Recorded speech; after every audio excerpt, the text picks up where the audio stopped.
We are live in 5, 4, 3, 2. Let's do it.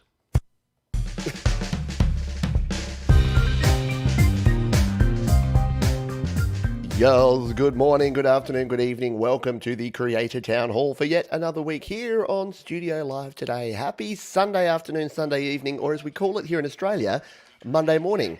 And that's professionalism. I've actually got myself streaming live on my own show. Good work, good start. How you doing? Having a good weekend, having a creative weekend. Happy Mother's Day for those who celebrate that, and it is still Mother's Day in some parts of the world, so I hope all the mums out there had a good time. Today on the show, man, we've got a lot going on, and I actually prioritised coffee over getting myself more set up, so we're going to do a little bit of this on the fly, but I do have my notes here, so we'll be talking about YouTube having some new page features. So last week I showed you how to optimize a release of a video. This week we're going to talk about your actual channel. How do you optimize your channel so that when people land there, they have a good experience? So we'll cover that. Going to talk about subscribers versus views versus impact. What's important when it comes to sharing your content online for creators. Going to tell you some tips about how to free up some space. You're running out of room on your iPhone or your iPad. Going to give you some tips on that. We're talking audio interfaces too, because I keep getting a heap of questions about that. And we're talking about vocal recording. And let's start with that one, shall we? Let's start with vocals, because I got a question for you. If you're here live or if you're watching on the replay, my question for you here is, what is the most important thing when you're recording vocals? What is the most important thing? So is it the gear? Is it the talent? Is it the technique? Is it the microphone? Is it having a pop filter? Is it having a treated room? If you've got a view on this, please do throw it here in the chat. And I've also just put up on the community tab over on YouTube, I've put up a poll. So we'll be checking in on that as we go. Because I thought, let's be a bit more interactive here on the show. And let's have this, let's have a poll that goes on throughout the show. So if you have not ever looked at the community tab before, you don't know what I'm talking about, what you can do is if you jump over here, let me just share my screen and come on over here. If you jump into this view here, you can go to the community tab. So if you go to my Studio Live Today page here, go to the community tab, here you go. You can now vote on this. I've just put it up 4 minutes ago.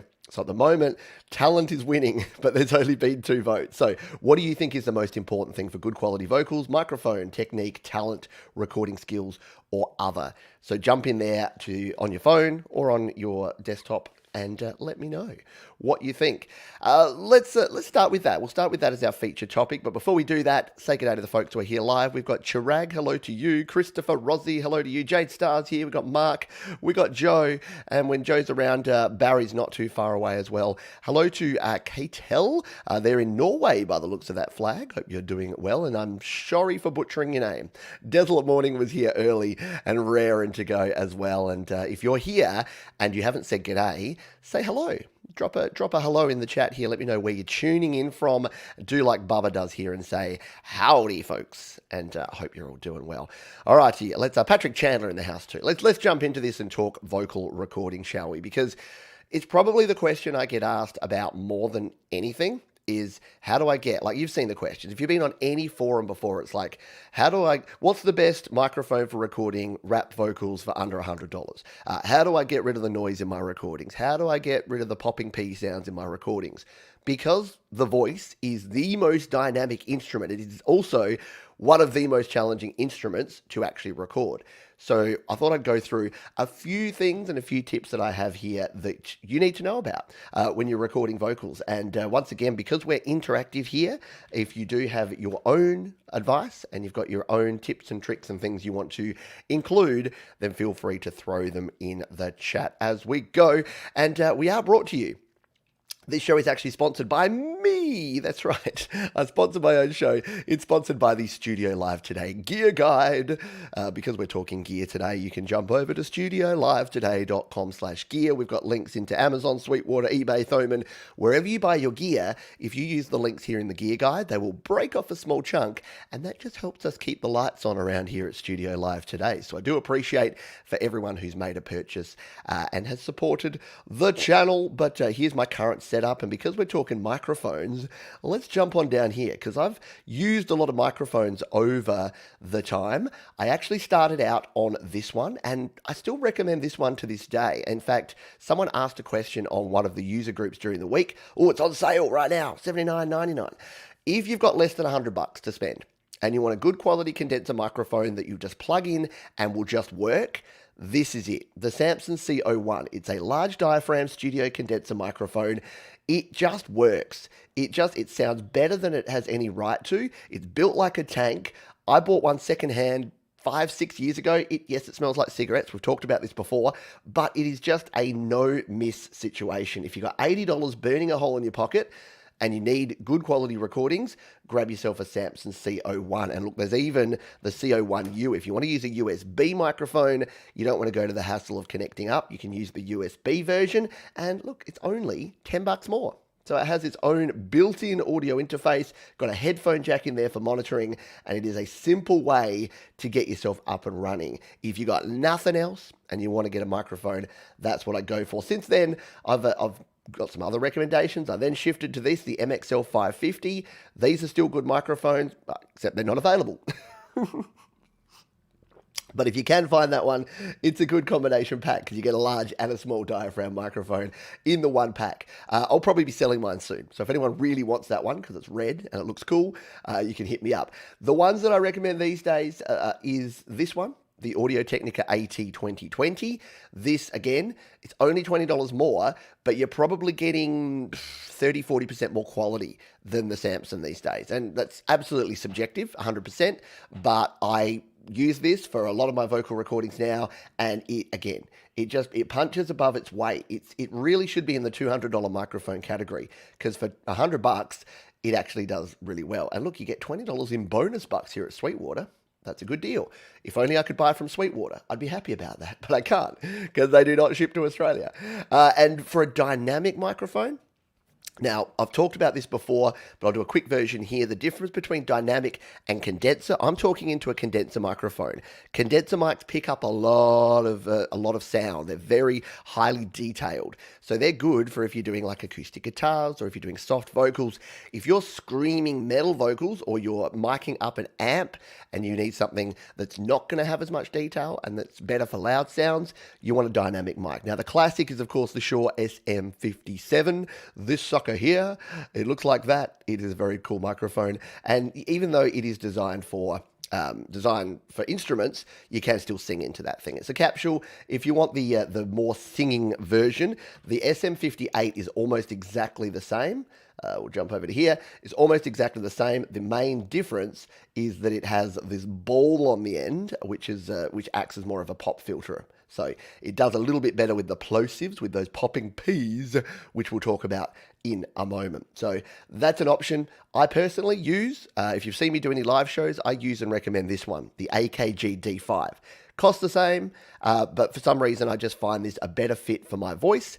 I get crystal clear audio. If you've heard my happy hours, you'll hear that the vocals, even though I sing the wrong notes sometimes, they always sound crisp and clear because of the AKG D5. It's just a solid microphone option there. So that's microphones. But you know what? As I put up on the poll, I don't think anyone's going to vote for microphones. In fact, we'll check back in as we go through and see if microphones are making any progress here. We'll just refresh this page, because it's not about the gear. Here you go. Look, we've started getting some votes in here. We've got microphone is 0%. So I've just spent 5 minutes telling you about something that no one cares about. And the reason that I wanted to put that up front is to say that you need a microphone. But do you know what a microphone is? A microphone is this. A microphone is the thing in the bottom of your iPhone or your iPad. It's whatever you're recording into.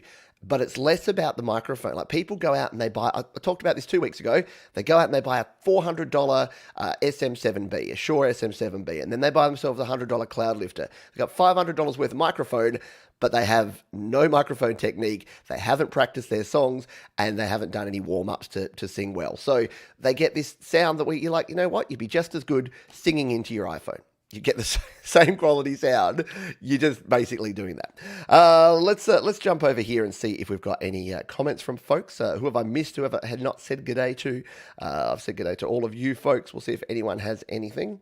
I have a question. Can someone please answer? Yeah. If you do have questions, throw them in the chat here. If you put question in front of your question, if you do this, that just helps. When I'm looking through the chat as we go through, we do plenty of Q&A on this show. So if you do have a question, just put the word question in front and we'll definitely answer any questions you may have. So tips. Mark says warming up your vocal cords. Yeah. Jade talked to me about this and kind of revolutionized and changed my happy hours. If you've been listening to the happy hour shows that I've been doing, and by the way, thank you to Jade who's doing her opening hour every week. I don't get to catch it live very often because I'm usually setting up and sound checking for my happy hour. But Jade has been doing a fabulous job, and I've gone back and listened into some of those shows, and they're epic. So you should be checking out Jade. And we did an original Creator Town Hall where we talked about vocals. And we talked about warming up vocals. And what I was doing is I was frantically practicing and singing so much in the hour leading up to my happy hours that by the time I hit the happy hour, I was husky, I was croaky, I was phlegmy, it was gross. And what Jade said is, yeah, do your practice, Pete, but then rest. Rest, hydrate, do a few light warm-ups, and then jump in. And since I've changed to that, quality of my vocals has been really, really good.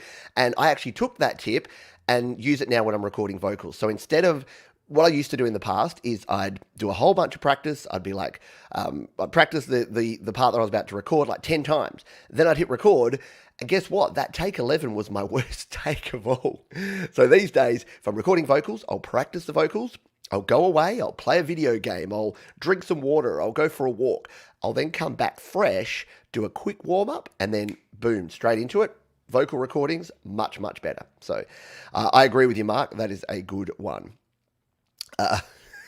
That's a good question. Why is Pete John so underrated YouTuber? I don't know. You tell me.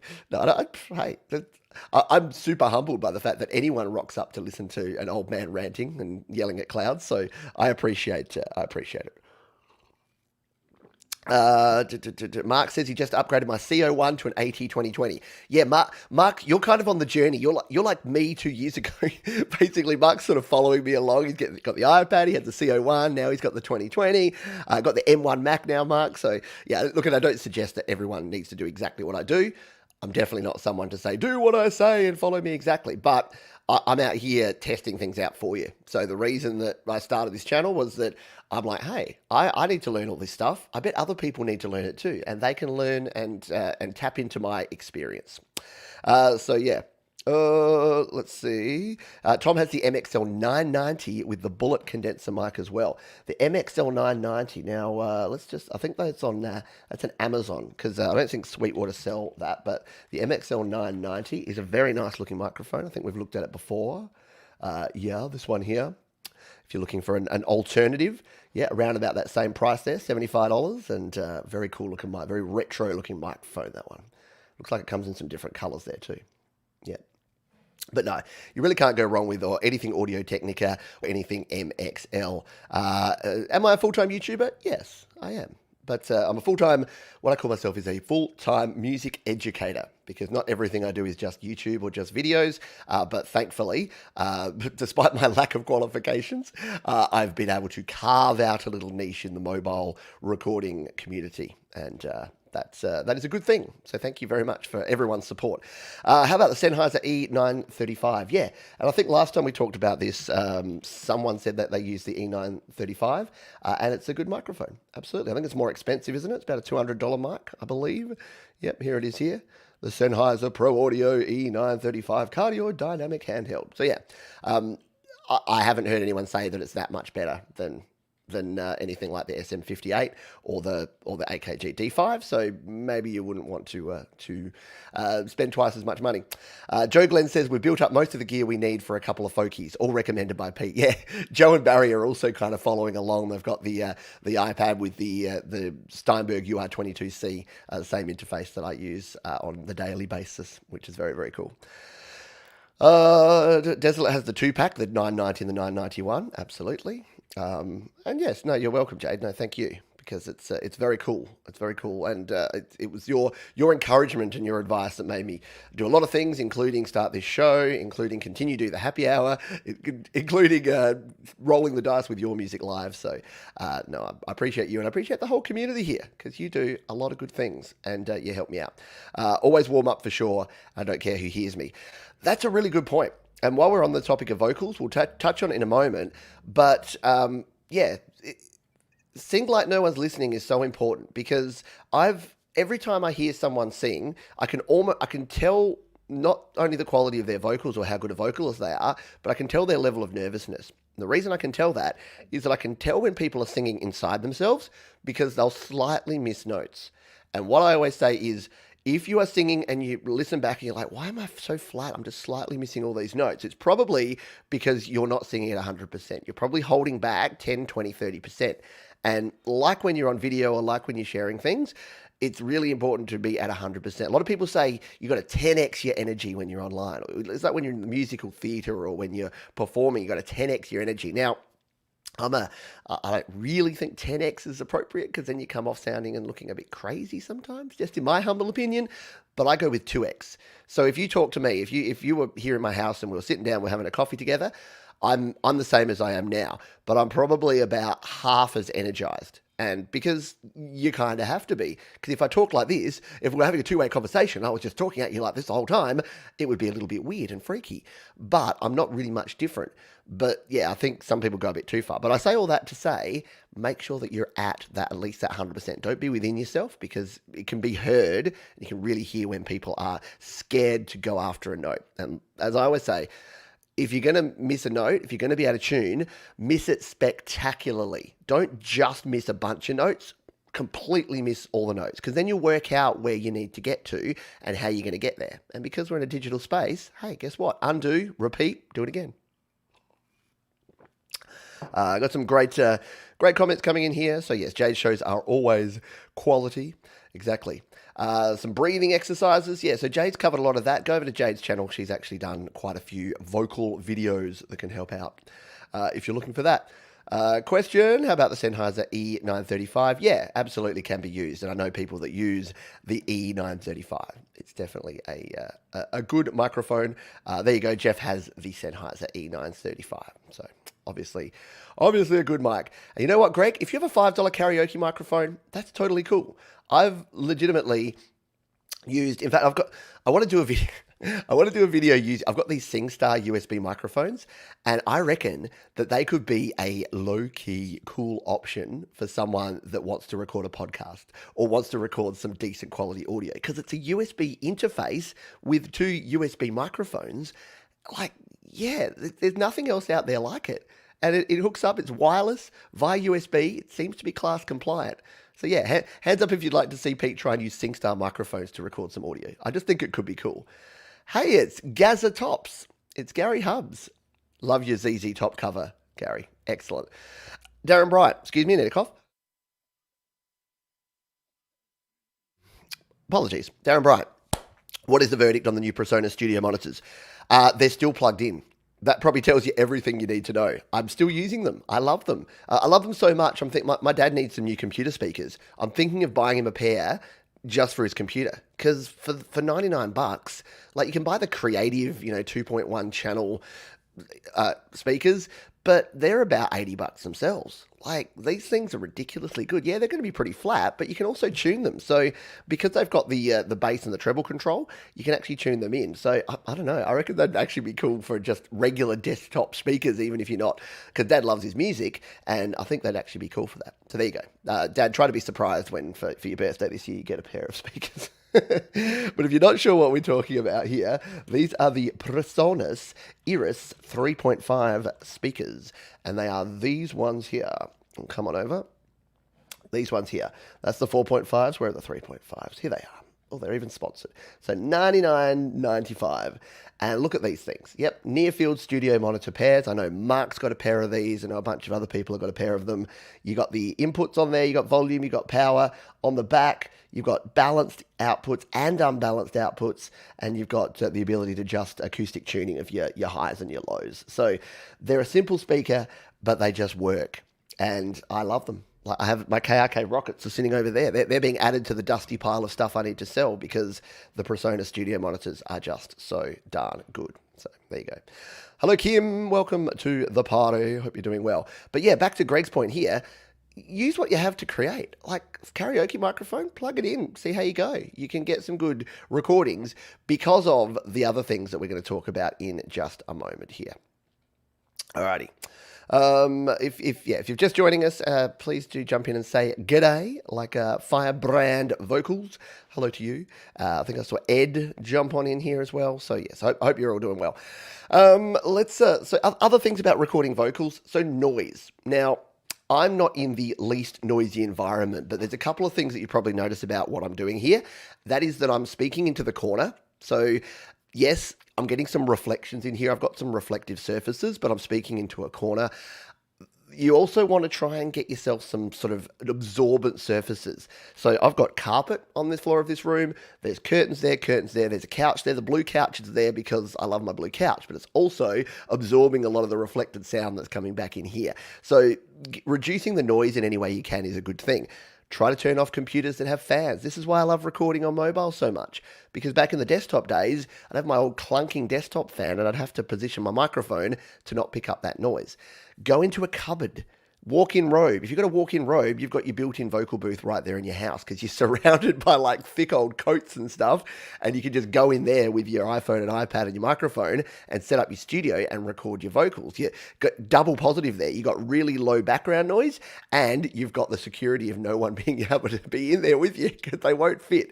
But don't record in the toilet or the bathroom because even though these are the smallest rooms in the house, you're going to get some reflections going on. Plus the ambience and the potential odor issues might not be so good. So think about noise. Where do you record? Where's your place to record? Is it in a bedroom? Is it in a cupboard? Is it, I don't know. Do you do it in a parking lot? Are you like Gary Hubs? Do you go and record in a parking lot? Let me know how you go. Am I kind of dark? Is his lights on? Yeah, the lights are on. Lights are on, but no one's home. Do I need to turn up my brightness? Let me know if that's the case. I'm going for some mood lighting. And yeah, this is a good question from Jeff. Do any people use actual acoustic treatment? I simply don't. I think it's important, and I don't begrudge anyone who does, but I simply haven't found that it adds enough. For me, I've never been listening to a recording and gone, oh no, that sounds okay, except for all of that echoing that's going on in the room. But yeah, you know what? If you had a really reflective room, some bass traps, some acoustic panels may actually help. Yep, no reflection in the parking lot. And yeah, the neighbours issue. That can be a problem too, can't it? So yeah, again, hence why a little bit of soundproofing. If you can go to the middle of your house and find a room that's got some non-reflective surfaces, that can actually work for you. All right, what else have we got? Well, you've got your audio interface, yeah.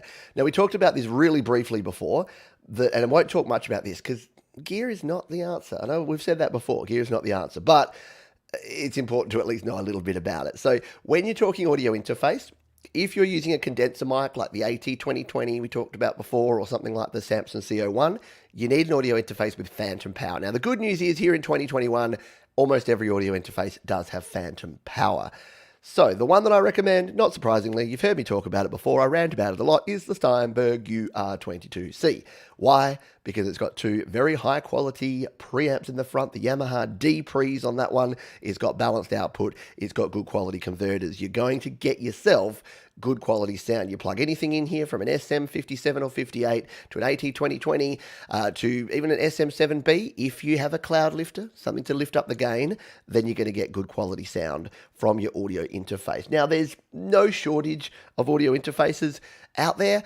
My recommendations, though, are to make sure that you get an audio interface that is 24-bit because it's 2021, and some of the super cheaper ones, which, let's not mentioning any names, except we kind of are, some of the very, very cheap audio interfaces may look really appealing until you realize that they're only 16-bit, they're made of plastic. The preamps are not the best. It's the Xenix preamp on this one. It's not the greatest preamp. A little bit of additional noise that you get in there. You don't want to add noise from your preamp. If you've got a noisy environment already, you don't want your preamp adding to that. And the converters are not going to be as good quality. You're only going to get unbalanced output. So they're the trade-offs that you make if you're buying a cheaper audio interface. So for me, I would go with anything, basically anything from Focusrite or from Steinberg is going to do the job. Presonus make good interfaces too. There's a bunch of other manufacturers that make good interfaces. We could talk for an entire 2-hour show just about audio interfaces, but just go to the gear guide and check out the recommended ones I have there. These are all checked by me. They're all class compliant. They will all work with your iPhone, your iPad, your Mac, or your PC, and you'll be good to go regardless of what you choose. And of course, you can go with something a little bit more portable. I know that Gary Hubbs uses this one. He actually has the Duo. This is the single version, the iRig Pro IO. The iRig Pro Duo is the same. It just has the 2 preamps there. And again, you get good quality, nice, quiet preamps in there. Speaking of preamps, the other thing that people think is, do I need a separate preamp? Because you can actually buy yourself a separate microphone preamp to plug into. Now, maybe 10 years ago, this was more of a conversation point when audio interfaces didn't have good preamps. These days, basically every audio interface has a decent quality preamp. You've got the D-Pre's on the Yamahas, you've got the, can't remember the ones that Focusrite use, can't remember what they're called, but yeah, you're going to have good quality preamps on your audio interface. If you've never seen a preamp before, I'm just trying to find one here. There's not that many that are actually sold these days because people don't tend to need them. So here you go. So here's like a Presonus. So if you're going to go and like get yourself a rack of gear, you could grab something like this. So this is the Presonus Studio Channel. So this is a Class A vacuum tube preamplifier. So if you really wanted to get that, that analog warmth in your vocals, you could go and get yourself a separate preamp. And then what you do is you plug your microphone through the preamp, and then you send that signal out into your audio interface or into your mixer or wherever, and then you record your vocals. Tell me anyone if you've actually ever used a preamp in your home studio. I don't, and I haven't, but I know some people do. If you're at the higher end, then maybe you've got a nice old vintage tube preamp that you use for that. We'll see. We'll see. I never have. Thank you, Ed. I thought Ed had a question here, and then I clicked it, but it's like, did anyone else think? Oh, thank you. I appreciate it, mate. Thank you. Greg Hernandez says, my old Gina sound card has 20-bit, not 16 or 24. Yeah, there were some weird things for a while there that had like 20-bit digital audio converters and things. Pretty much everything these days has 24-bit. There's only a few that are 16-bit. Gary says, weather is great here. Going to record guitars and bass outdoors soon. Just like last year. Thanks, iRig Pro Duo IO. There you go. So Gary does love his iRig Pro Duo. Absolutely. Who else has slipped on in here? We'll get back to the vocal recording. I'm very noir today. Yeah, I'm a little bit dark. Do I need to? Let's add a little brightness, shall we? I was probably from when I was doing a live show recently. We'll come into my camera here and we'll turn it up a bit. If we're going to be here another hour and a half, we'll give us some brightness. Yeah, I have the brightness down pretty low. How's that? Are we a little bit brighter now? Won't match through the whole show, but hopefully there you can see a little bit brightness because the sun will come out tomorrow. We're getting a bit off track, aren't we? Could you use guitar preamps or vocal mics? Look, you can do anything you like. I know our buddy Tom Rochelle here, Thomas Christ, he's recorded through guitar processors. Basically, you just have to think about what the level of the signal is. So if you've got a mic level signal and you've got a device that's expecting a line level, you might need to use something like a DI box or something to change the signal. So that's the only thing you really need to worry about. The one problem I see people have is they get a microphone and then they output that. They don't go through a preamp. They just go through like a guitar pedal or a guitar processor that doesn't have a preamp built in. It's not going to give you enough sound. So you're going to get this really low level, noisy, full of interference signal. It's not going to work. So, but if you do something like go through your audio interface and then go through a signal processor and then go into like a mixer or something, yeah, experiment and see what happens. Yeah, no preamp. I keep it simple too. KISS. What's up, Rebecca? Hope you're doing well. Joe's waiting for warm days just to avoid ticks and ants in the house. Oh, those Canadian ticks and ants, hey? Not bad. Not good. Much better? There you go. All right. Thank you. Thank you for the advice. I'll always take your advice because, I sometimes, because I'm looking on different screens and I got a whole bunch of stuff going on, it's not always the best. Barry says, I have a tube preamp I got in a bundle with a mixer. Trouble is it's Behringer, so I never used it. Ah, poor Behringer. they're okay. The Behringer HD series, I know many people, like Glenn Clark, uses the Behringer HD series, and it's actually a really good sound. So if you go, like most things, if you stay away from the absolute entry level stuff, then you're usually in pretty good shape. Greg Hernandez said, the one and only time I recorded in a real studio had a hardware PC called The Thing that he found in a salvage yard, which I knew what it really sweetened up the ADAT digital sound. Yeah. So, yeah, a lot of people swear on that sort of stuff, like having some analog gear to make their sounds better. All right, let's talk about a few more things. While we're on the subject of gear, cables. So the one thing I'll say about cables, I've actually got an entire cable guide. Cable guide. Sorry, anyone remember that movie? No? Terrible Jim Carrey movie? I don't know. Anyway, but if you go to, funnily enough, studiolive.com/cables, guess what? If you're wondering how to plug your thing into your other thing, I got you covered. So here I've got my complete cable guide video. Sweetwater's cable finders, also really, really cool there. But I've got all the cables for all the occasions. So all your headphone cables and adapters and converters, speaker cables here for connecting up your monitor speakers, your microphones, your keyboards and synths, your guitars, your phones, your tablets, your mixers, your audio interfaces, all the converters and adapters, USB and data and power. So everything you need, I kind of tell you what it is. So if you're like, oh, I've got a mixer or an audio interface here, so here you go, connect an audio interface mixer with 1/4-inch TRS outputs to an audio interface with audio inputs. So you can shop for some TRS cables there. But if we go to microphone, here's the thing. Use XLR to XLR cable.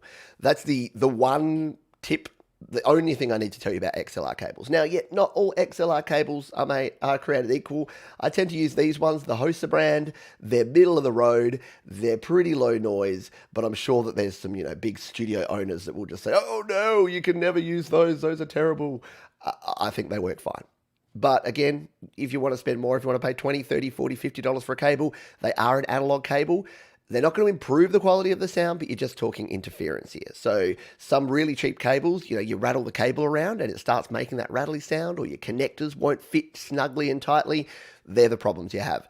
Don't try and plug a microphone in using a TRS cable, because usually it means you're plugging it into something that won't have a preamp, which means you're not going to get that additional volume, and it won't support things like phantom power. So if, like me, you're using a condenser mic, and even though this looks handheld, it is handheld, it's actually a condenser. It's a Sennheiser, I forgot what it's called now. No, it's the Audio-Technica AE3300. Should know my own mic. But yeah, this is a condenser mic. So if I tried to plug this in using a TRS or even an XLR to TS cable, it's not going to work. Simply not going to work. So I would go with XLR for microphones all the time. And thank you there. Yeah, Tom's put my cable guide right there. Derek Smith, welcome to you. I hope you're doing well, my friend. I use the Behringer HD as well. After lots of research, I've taught myself up of upgrading every time. Yeah, exactly. And that's the thing. To come back to that just really quickly, there's such little difference between the different things. So if we go back to the gear guide here, whoops, wrong one, studio gear guide. So if we go back to the gear guide for a moment, that's not it. That's my, there you go. All of these audio interfaces, every one that I mention here is 24-bit, and apart from the analog one there, but they're 24-bit. They've got a good quality preamp with phantom power, and they've got, in most cases, balanced outputs, except the UR12 and the Focusrite Solo. So that's really all you need. And whether you've got, like, if we go here and we start shopping around, and I did a whole video on this, but the difference between something like the Scarlett 2i2 and the Steinberg UI22C is so superficial that there's really no difference. And the other thing is, people think, oh, well, I've got that. Why don't I upgrade? So what is in fact, my buddy Ed Thorne actually has a really good video. Let's see if we can find that. Because we talked about Ed last week in our hidden gems, but Ed Thorne audio interfaces. So that's his. So cheap versus expensive. Watch this video if you've ever wondered. It's a really good video. If you've ever wondered, why do people buy the Apollo Twins? Why do people buy these Slate? What's the difference between just a Focusrite or a Steinberg interface and these high-level interfaces? Go and check out this one. It's Ed Thorne, and it's cheap versus expensive audio interfaces. So it's the Universal Audio Apollo Twin versus the Focusrite Scarlett. So go and check that one out, and you'll quickly realize that, yeah, for some people, sure, it's going to be a good investment. For the majority, for I reckon 90% of home recording people like you and me, I don't think it's worth the extra investment. You got a Behringer HD, you got a Focusrite Scarlett, you got a Steinberg UR series right now. You've probably got yourself set until I don't know when, because I don't hear people recording using these things and go, oh, that's a crummy sound. I'm like, that's crystal clear. That's a beautiful sound. I don't know. Maybe that's just me. You do you. Absolutely. I'll just scrolling up here to see. We've got folks talking about, oh, there you go. Keyboards. Jeff's got himself a Novation Launch Key 49. Maybe a slight bit more than needed, but got $20 off. Very cool. Yep. Mark's using the Elisa's V49. Bubba has the V61. Very cool. Derek says, look at Julian Krause, excellent detailed comparisons. Cool. There you go. You got another tip there. I don't know if I know Julian. Let's check Julian Krause. Here we go. Julian Krause. Look, I'm not subscribed. I will subscribe right now. There you go. Here's an additional hidden gem video. Hidden gem option here. 4K audio. See, I hate it when people... Even the fact that people use HD audio and 4K audio, like we're using visual terms to explain. No, sorry, I'm not giving grief. He's put a question mark there, so it's probably SSL that are saying we've got 4K audio. But yeah, this looks cool. All right, I'm gonna be checking out Julian Krause. Well, look, he's got a SM7B, so you know he's pro. That's how you know I'm not pro. I don't have an SM7B. I actually asked that. I asked on another community post, I'm like, should I get an SM7B? And everyone's just like, why? Why are you even asking this? I'm like, I don't know. Everyone else has got one. Am I the only one with a 61 key? Apparently not, Greg. Apparently Bubba and other folks have the 61. I don't, but I kind of would like one because I do find the 49 a little bit restrictive when you're trying to do some bass octaves and play some melodies at the top on a keyboard. This is my spider impression. Ooh. Yeah. Let's just see if we've got any other question. What do you think about using something like the Moki ultra low noise 4-channel line mixer for sub-mixing to expand inputs? I have no idea what that is, so let's find out. So yeah, I have no opinion on that because I don't know what it is, but let's find out. Let's see what it is and what it does because I've never actually heard of it. I can't find it. I don't know. I'm gonna have to take a rain check on that. Maybe someone else has got some advice on that one, but I don't know what it is, and I can't quickly find what it is. So, I think the thing is, anytime you're trying to expand out your system, and it's the same. A lot of people say, "Oh, I've got a 2-channel interface and I want 2 more channels. Should I just buy another 2-channel interface?" You can, and some of the higher end ones actually support daisy chaining, like digital connections between the two. More often than not, you're better off just trading in and getting a 4 input. So getting something like a Focusrite Scarlett 18i8 or a Steinberg UR44C, something that's actually got 4 dedicated inputs or 6 inputs or whatever you need, or buying a mixer or an audio, like a hybrid, like the Zoom Live Track or like the Presonus Studio Live, something like that. Speaking of which, exciting news. Good news, everyone. The Zoom, I missed the meeting on this one because it happened actually back in March, but Zoom have finally released a Mac OS 11 version of the driver for the Zoom Live Track. So this week, I will be testing my Zoom Live Track with Mac on the Mac Mini M1 and seeing if it actually functions. So I've been using the Samson Mixpad as my mixer for the last, I don't know how long, about 3 or 4, 5 months since I got the Mac M1, and it looks like the Zoom Live Track, which is gathering dust in the corner, may get a recall. But I don't know. I actually love the Samson Mixpad, so maybe I don't know. It's going to have to be good to do well to come back. Job says if money was no object for an interface, I'd get the SSL2X2. Yeah, there's a lot of good stuff out there, isn't there? Yeah, it only took Zoom 3 months, I know. It only took them 3 months to actually get a driver for a piece of software that they probably had the development notes for like 3 months prior to that as well. Anyway, I keep hearing good things about the, what's the other one? Not Zoom, the Rodecaster. A lot of people, Dean Nimmin uses the Rodecaster Pro, so does Sarah Newen. A lot of people doing live stuff swear by the Rodecaster. So that, if anything, I'm on a gear diet at the moment, by the way. If you're wondering why I don't have any gear reviews lately, it's because I'm on a gear diet. I realized I had too much gear. I still have some residual gear that I haven't even opened and I haven't reviewed, so I'm on a gear diet. Until I catch up, until I get caught up on all the gear that I have, I'm on a gear diet. So there you go. Derek Smith, yes, Podcastage. Bandrew over at Podcastage. I mentioned him, I reckon, 3 weeks ago. As one of the hidden gems. If you're not subscribed to Bandrew at Podcastage, do yourself a favor and do so right now. If you're looking for reviews of mics, audio interfaces, any gear to get your sound into your other thing, Bandrew, Podcastage, the way to go. Not just for podcasters either. He does comparisons of music and all sorts of other things, so it's not just for spoken word stuff. Greg says got the UR44 because wanted to one-up Pete. Yeah, see, I've only got the UR44. I don't have the UR44C, so I'm missing out there. So yes, Greg, you are now superior to me, and I bow down to your superiority, sir. Alrighty. Sorry, there's a bunch more comments here. If I've missed anyone or anything, then please do throw it here in the chat. If you have to re-say things, I apologise. But the chat moves quickly in these things.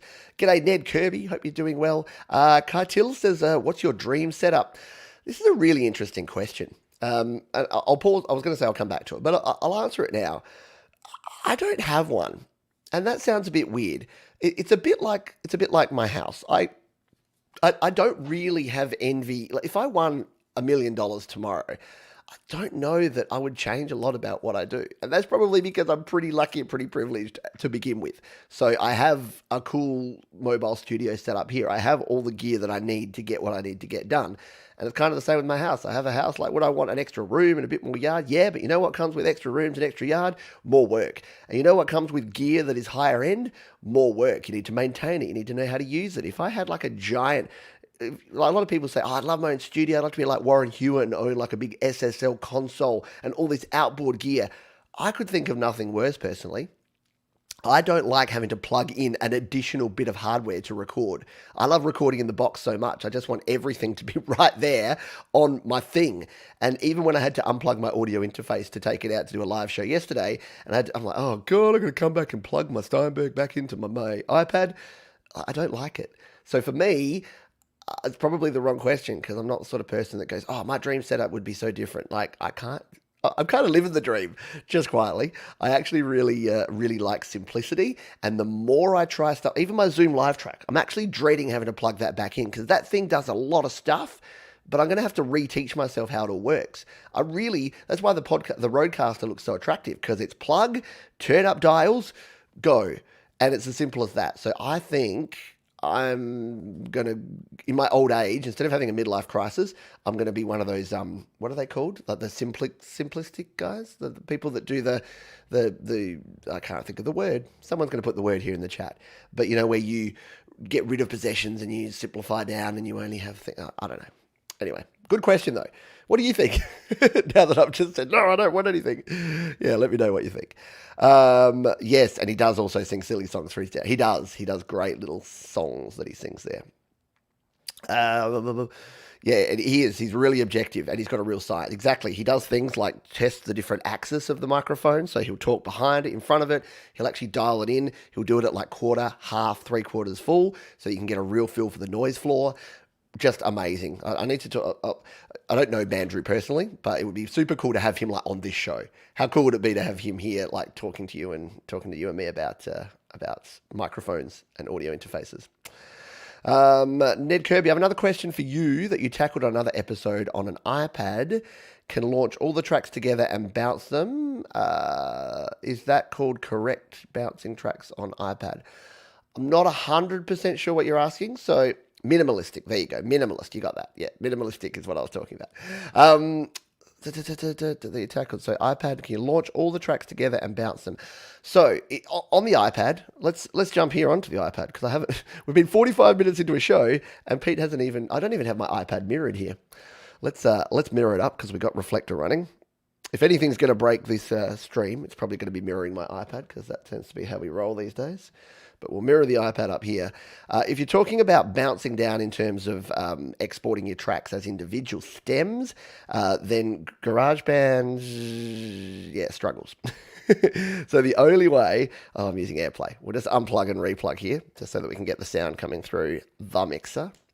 Oh, I'm gonna have to replug all this into the Zoom as well. I probably won't do it. I'll probably just be lazy and use the Samsung.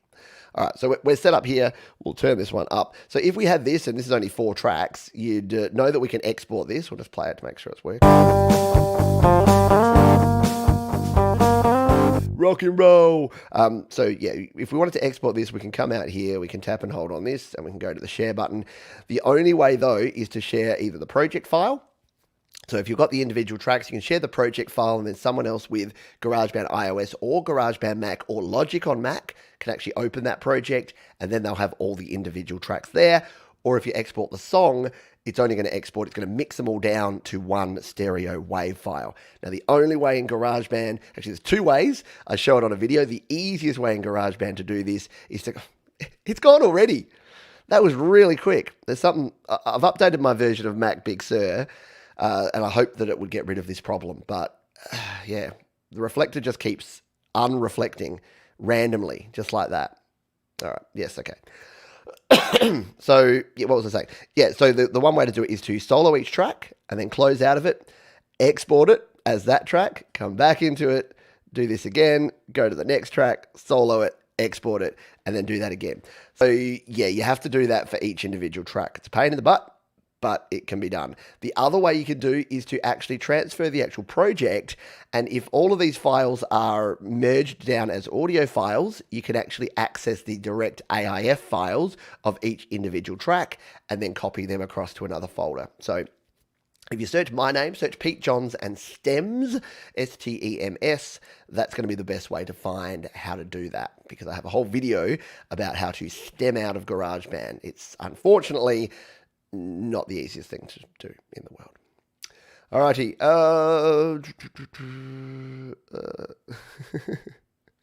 Yes, Bubba. You can tell Pete has set up and torn down a few times.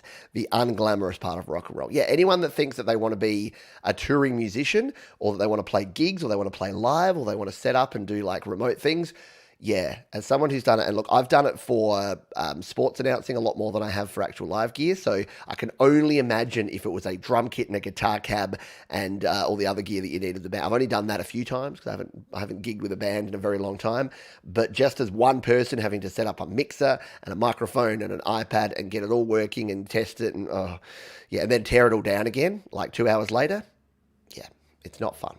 Anyone who thinks it's fun hasn't done it. It's fun when you get to do it, but it's not fun to do that. Christopher Rossi says that I agree. I'm learning that less is more as far as gear goes for me. Yeah, and it's a personal thing. Some people love all the gear. Some people just want more gear. They're like, I just want more gear to play with, more toys. More power to you.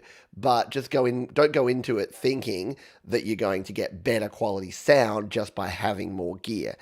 It's it's not the case. Play for free, get paid to tear down, right? Exactly. And yeah, Jeff, as a drummer, I'm sure you know. And by the way, other musicians, help your drummers. I've talked to a lot of you about this in the past, but for goodness sake, if you're a vocalist and all you got to do is plug in your microphone, like, okay, I'm done, then you walk off the stage, help your bloody drummer out. Seriously, they've got all that gear, and yeah, you couldn't survive without them. Bass player, they can cart their own flight cases, that's fine. But drummer, help your drummer. Where were we at? Recording vocals. What else do you need? Technique. So you need vocal technique. And I'm not a vocal teacher. I am not a vocal expert. There are plenty of people who are, though. And get vocal lessons if you want to, or at very least watch some YouTube tutorials, learn about breathing techniques, learn about warm-up techniques, learn about microphone technique. The amount of people I've seen that think that the only way that you use a microphone is to eat the microphone and say, why am I getting such popping P's and plosives in my sound? And why do I sound so crispy? It's because you're eating the microphone. And I blame the media for this, because when you look at magazines and when you look, well, not magazines anymore, when you look online and you see people using microphones, they're eating the microphone. That's only really relevant if you are playing in a very live gig and you're using something like an SM58. In the studio, back off. Get away from the microphone. The difference between having audio like this that sounds like way like oversaturated and bad, and just taking a small breath back. You don't want to be back here, because then you're introducing a whole lot more to the sound. You want to be at a decent distance, but you just want to find that pristine distance. And I do that. The old hang loose. When you're recording a vocal, that gives you a pretty good idea. Maybe a little closer if you're using a mic and you're doing spoken word, but if you're belting it out, give yourself that. Just get your finger and your thumb and make sure you're that. And if you have to do a take like this the first time so that you're not too close, you can do that or move it in a bit closer. But yeah, eating the microphone, not a good thing. Doesn't work well. Yeah, the other things around technique are don't go handheld if you can avoid it because everything you touch on that microphone. Now, I break this rule myself because sometimes I just think to get the passion and the power and the energy, I grab a handheld mic and I just belt it out. But if you can, and if you're going to get the same sound, set up on a mic stand. And that's going to take us to our next piece of gear, which is you should get yourself a good quality mic stand. Now, it's hard to recommend these because different parts of the world have different types of mic stands and different things. But there's a few features that you want to look for in a microphone stand. And we'll jump into Sweetwater here and take a look at some of these. So see if we can find the sort of things that you want. All right, so here's the OnStage. This is your pretty classic microphone stand. So here we go. The OnStage Euroboom microphone stand. This is what I use a lot of the time. I have exactly these sort, and they're pretty simple construction here. You've got the 3 legs down the bottom there. You've got the boom arm there that goes across, and that slides back and forth so that you can get your microphone away from the stand. And you've got these little twiddlers that you turn around to tighten things. Not going to be the best quality mic stand in the world, but it's going to do the job for most people. You've got a nice solid base there. You've got your 3 legs. Basically, the heavier a mic stand is and the wider this base is, the better it's going to be because the less issue you're going to have with things like falling over and the balance that you're going to get on a mic stand like this. So that's sort of your basic level. You can, of course, just get your standard mic stand that is a straight up and down one. I wouldn't recommend these days because I can't even find them. They're very rarely sold. Almost every mic stand is now a boom stand because, there you go, there's a straight up one. So the benefits of something like this is they usually have a heavier base because they're straight up and down. But unless you're literally just using it for a lead vocalist, you're going to just be standing in front of that. Yeah, you need a de-esser. I know I'm a bit suffering succotash, aren't I? I've probably got the compressor up a bit loud on my vocals because I was doing some recording here the other day. So yeah, because when I go back to the Zoom live track, I'll re-EQ everything and try and EQ out of that. Yes, that and duct tape will do it. Yeah, you always want a bit of duct tape around the place. So that's your other option with the mic stand. Now, you can go nuts with mic stands. So let's see if we can find some quality mic stands that are going to be next level. We just need to search expensive mic stand. There we go. So Gator Frameworks tripod mic stand with boom 2-pack. So that's a 2-pack. So you're getting two-pack Shakur. So yeah, same sort of deal here, but you're going to get different kind of clips here. So instead of that like twiddly little wing, you're going to have a bigger wheel here. So basically, the more you spend, you're not going to get anything different. Well, you're not going to get different functionality. It's just going to be better quality. So it's going to stay up better. It's going to tighten better. It's going to have better quality grips and knobs and dials. Yeah, there you go. You got that one. It's quick release, so you can go up and down really quickly with something like that.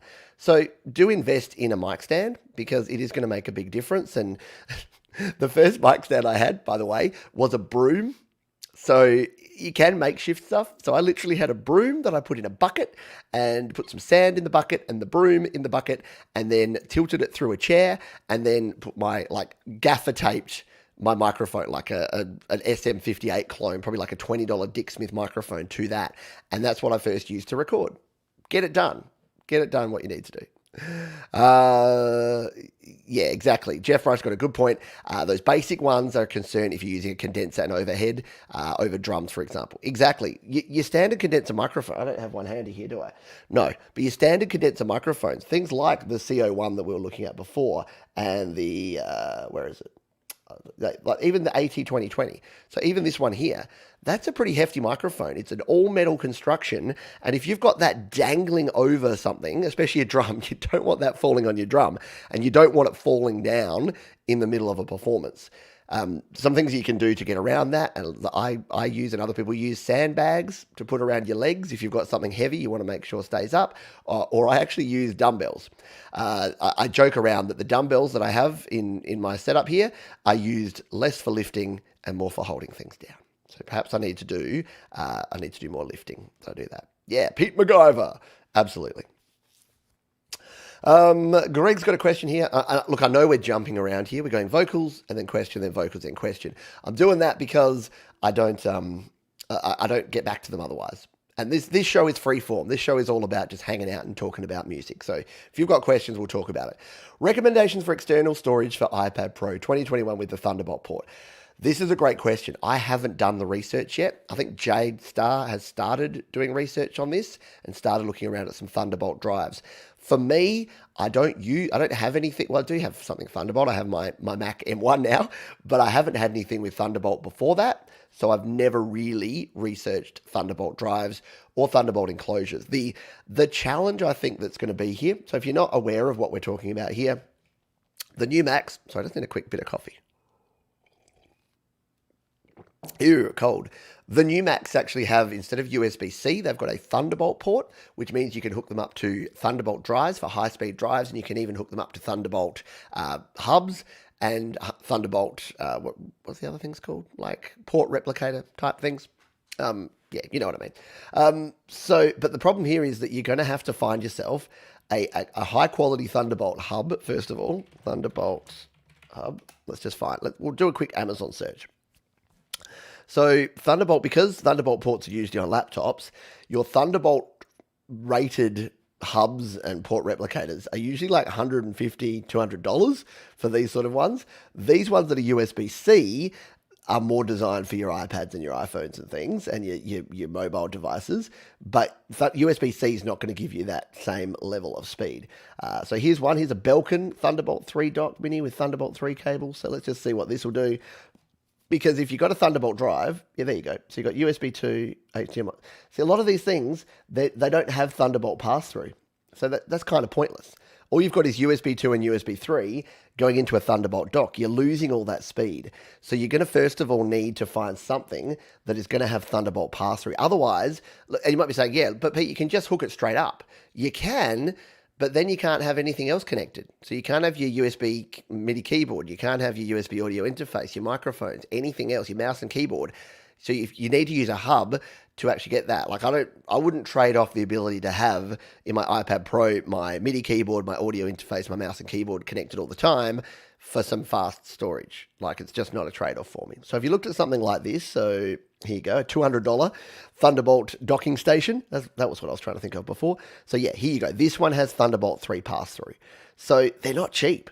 Like this is a pluggable brand, which is a reasonable brand. You've got network there. You've got 4 USB ports. So this would be the sort of thing you'd need. And you know what? Yeah, it's only $200. If you're spending $2,000 on a brand new iPad Pro, maybe you do want to spend $200 on a docking station. But that's the first thing that I would look at is before I even think about storage is finding something like that. Let's just price a Thunderbolt SSD here on Amazon. So that pluggable brand again for 1 terabyte. Thunderbolt SSD, yeah, about $250. It's $13 shipping to Australia as well. So again, not cheap to get up and running.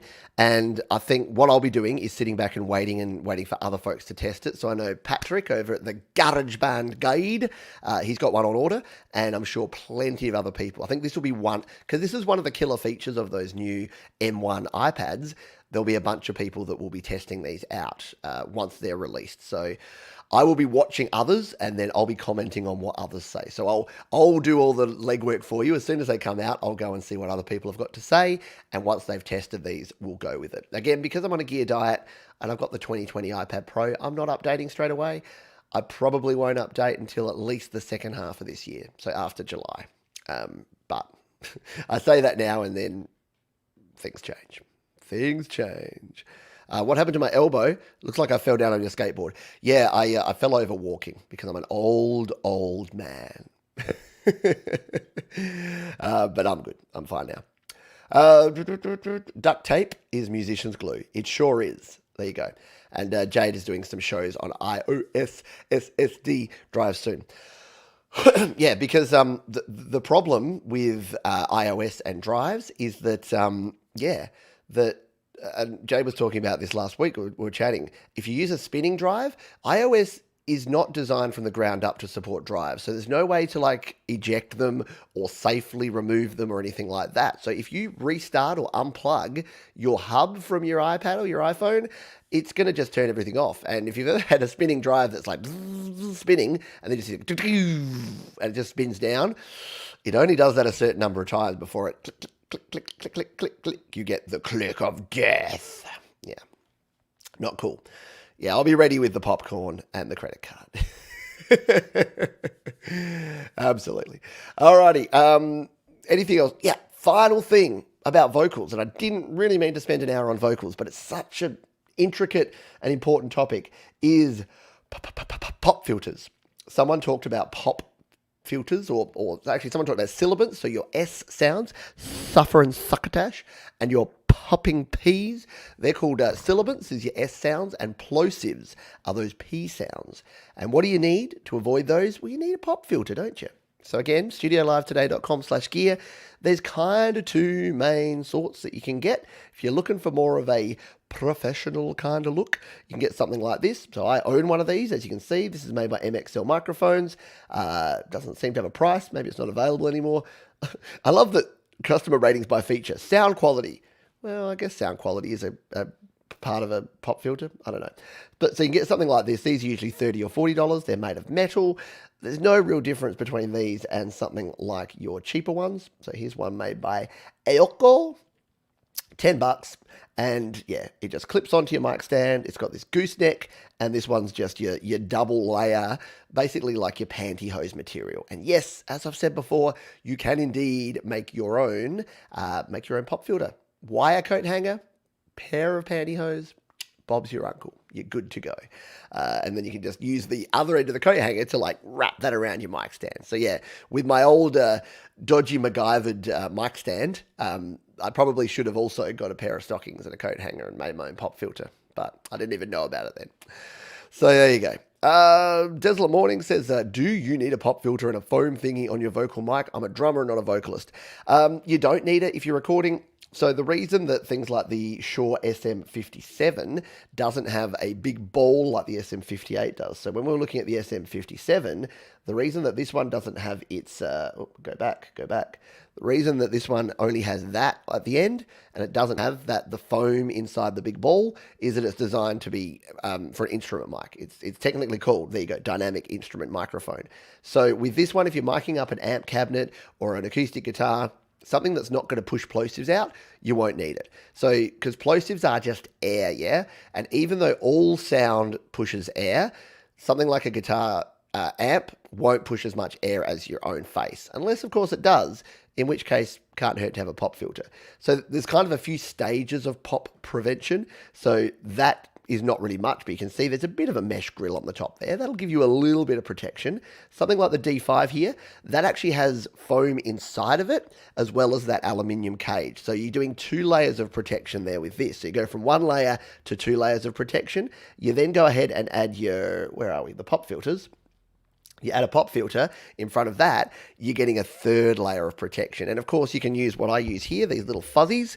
These give you another option for a layer of protection. So it's kind of like anything in life. If you want full protection, sometimes you got to put on 2 layers. Okay, move on from that. Oh, jeez. Huska says, I heard the US presidential podium has 2 SM57 mics with a long foam cover things on them. Probably. SM57s are everywhere. They're the most used microphone in the world, I'd say, because you just see them everywhere. You go to a live gig and you'll see SM57s and SM58s. SM57s if they need to mic up an amp cabinet to send into the mixer, SM58s to just put in front of everyone that might be singing. It's the industry standard and has been for a long time for a good reason. They are rock solid. Joe Glenn says, now I have a pop filter. It replaces the sock. There you go. Good stuff. Love it a lot. Alrighty, so there you go. What do you think? Should we check back on the on what people say at the community tab here? Let's go back to my channel, and it will go to the community tab, and let's see how things are going on this community question. Talent. Not surprisingly, talent is the number one thing. So talent's at 47%, technique at 24%, recording skills at 16%, microphone at 8%, other at 5%. Yet, if you watch a video from any creator, probably including me, about how to get good quality vocals, what do we talk about?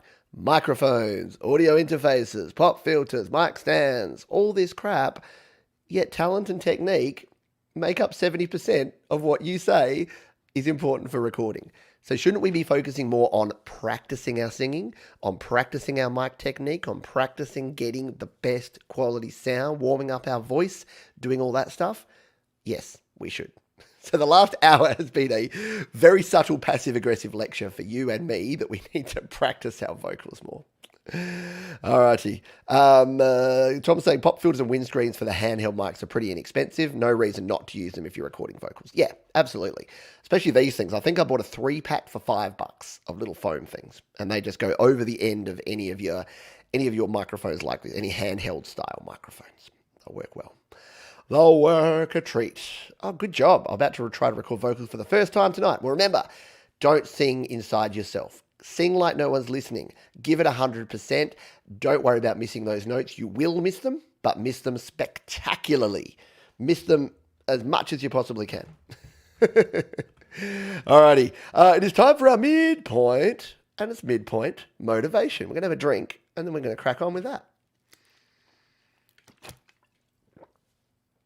Midpoint motivation. By the way, we've got a really special guest on next week's show. So I'm flying solo tonight, but next week, got someone super cool. I'll tell you about that in our Hidden Gem segment. Yeah, that's a tease. Such a tease, Pete. But let's talk motivation. And this week, I wanted to talk about people. And I want to talk about you and who you choose to surround yourself with. Because I've learned a lot in the last 6-7 years of being a quote-unquote public figure, someone who is in the public eye, someone who strangers believe that they have the right to tell what to do. And we've discussed this before. You do you. I'll do me, you do you. That's fine. But there's this concept of packing together with people that are like-minded. And I don't disagree with that. I think that's super important and super healthy. But what that can often do is sometimes we don't surround ourselves with people that are going to bring out the best in us. So the reason that I love communities like the GarageBand Users community on Facebook, and the reason that I created the Create, Record, Release group on Facebook is that I wanted a community of positivity. Because what I was finding is that when I was engaging in a lot of online forums and a lot of online groups with a lot of people, I was getting a lot of negativity. There seemed to be people out there that instead of talking about this ridiculously fun hobby that we are all blessed to have, where we can get to record our own music and our own sounds and get to do our own artwork and get to do all of our own cool creativity, they wanted to just pick apart everything. They wanted to bring down. So there's basically, I've talked about this before, but there's 2 ways to be number one, yeah? You can have the tallest building in town by working hard, brick by brick, floor by floor, and building a really tall building. Or you can have a mediocre building and just walk around smashing everyone else's shit. And that's 2 ways to do it. So I found that a lot of people out there were just walking around, stepping on other people's toys, kicking over their towers, and it wasn't cool. And they were doing it from places of insecurity and places of mental health. And yeah, look, I have compassion. I have empathy for that. I'm not saying go to all the negative people in your life and just tell them to bugger off. But I'm saying that you actually get to choose who you interact with. And some people seem to interact with people out of obligation or out of the fact that they think they have no choice. You have a choice. You have a choice of who you spend your time with. And it's pretty clear. You see these groups, miserable people get other miserable people on board, and they all get together and have what I call a plum party. Poor little old me. Plum parties are non-productive and they're a complete waste of time. So if you're finding that you're getting pulled into a plum party, that everyone's sitting around going, oh, doesn't it suck when this happens? Oh, isn't it terrible that we don't have this? Isn't it crap that this company did this and that company did that? Just stop and go, hang on. Is this adding any value to me? Is this making me a better creator? Is this improving me as an artist? Or is this just making me angry and pissed off and unable to focus on the things that are really important to me? And would it be better instead to find people that I relate to well, that have been there, done it, that are going to build me up, that are going to give me the confidence to get to the next stage, that are going to say, hey, that was really cool because you did this. If you worked on this part of it, then you'll be even better. Isn't that what we really need, rather than, man, your vocals suck, could you be any more flat? Like, who benefits from that? The only person that benefits is the person doing the insulting, and they benefit from some weird dopamine hit they get from bringing someone down, getting a reaction, and stopping you from creating. Don't let that happen. So think about the people who you surround yourself with, because unfortunately, the easiest way to say this is winners tend to surround themselves with other winners, and you guessed it, losers tend to be surrounded by a bunch of other losers. Anyway, that's all I got to say about that. And if you do want to join the great Create Record Release community, just go to createrecordrelease.com. You can jump in and join. It's free. Yeah, stay off 2, 4, and 8chan. It's 8chan now. I know 4chan.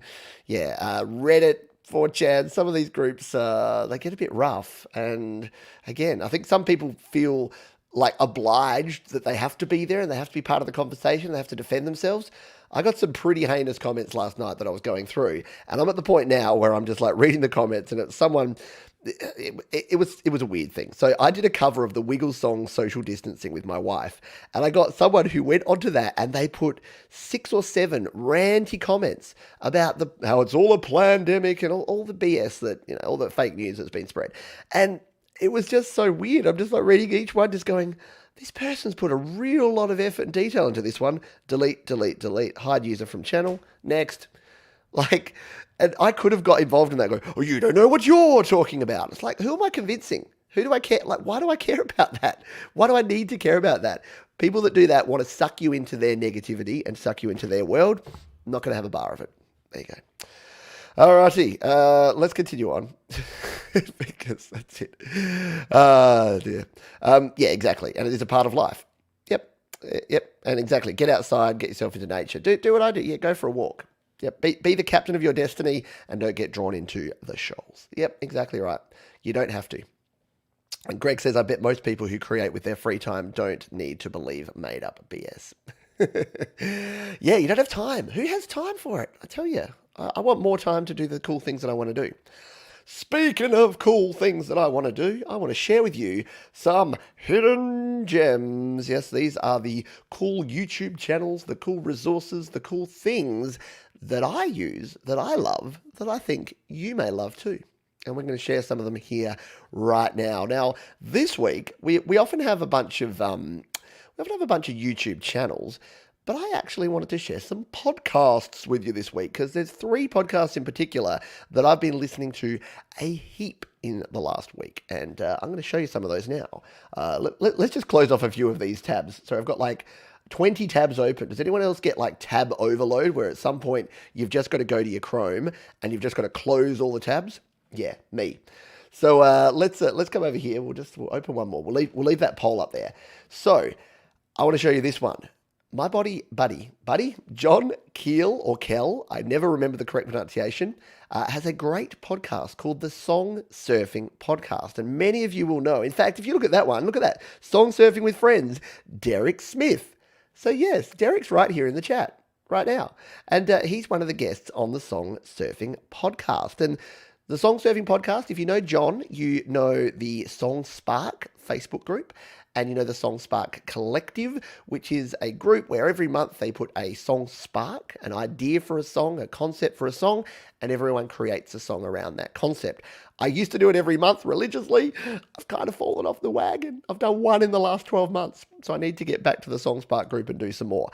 But what John has done is, because he loves discovering new music and he loves sharing new music, he actually has created the Song Surfing Podcast, and he's got a bunch of episodes in there. Some of them is him. So some of the episodes is him just talking about the different music that he likes, playing songs, sharing music. As you can see, they're all about 30, 40 minutes long.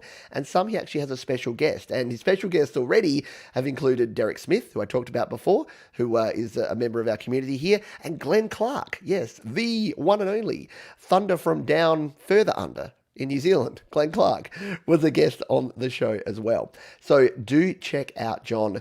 Do check out the podcast. It's available everywhere where good podcasts are sold. You can join his... Look, I'm not on the mailing list yet. Let's get me on this mailing list, shall we? Let's put my name in here. And let's put my email address. I'll come back over here. Sometimes it puts in your email address and it puts other stuff in that you don't want it to show on a live show.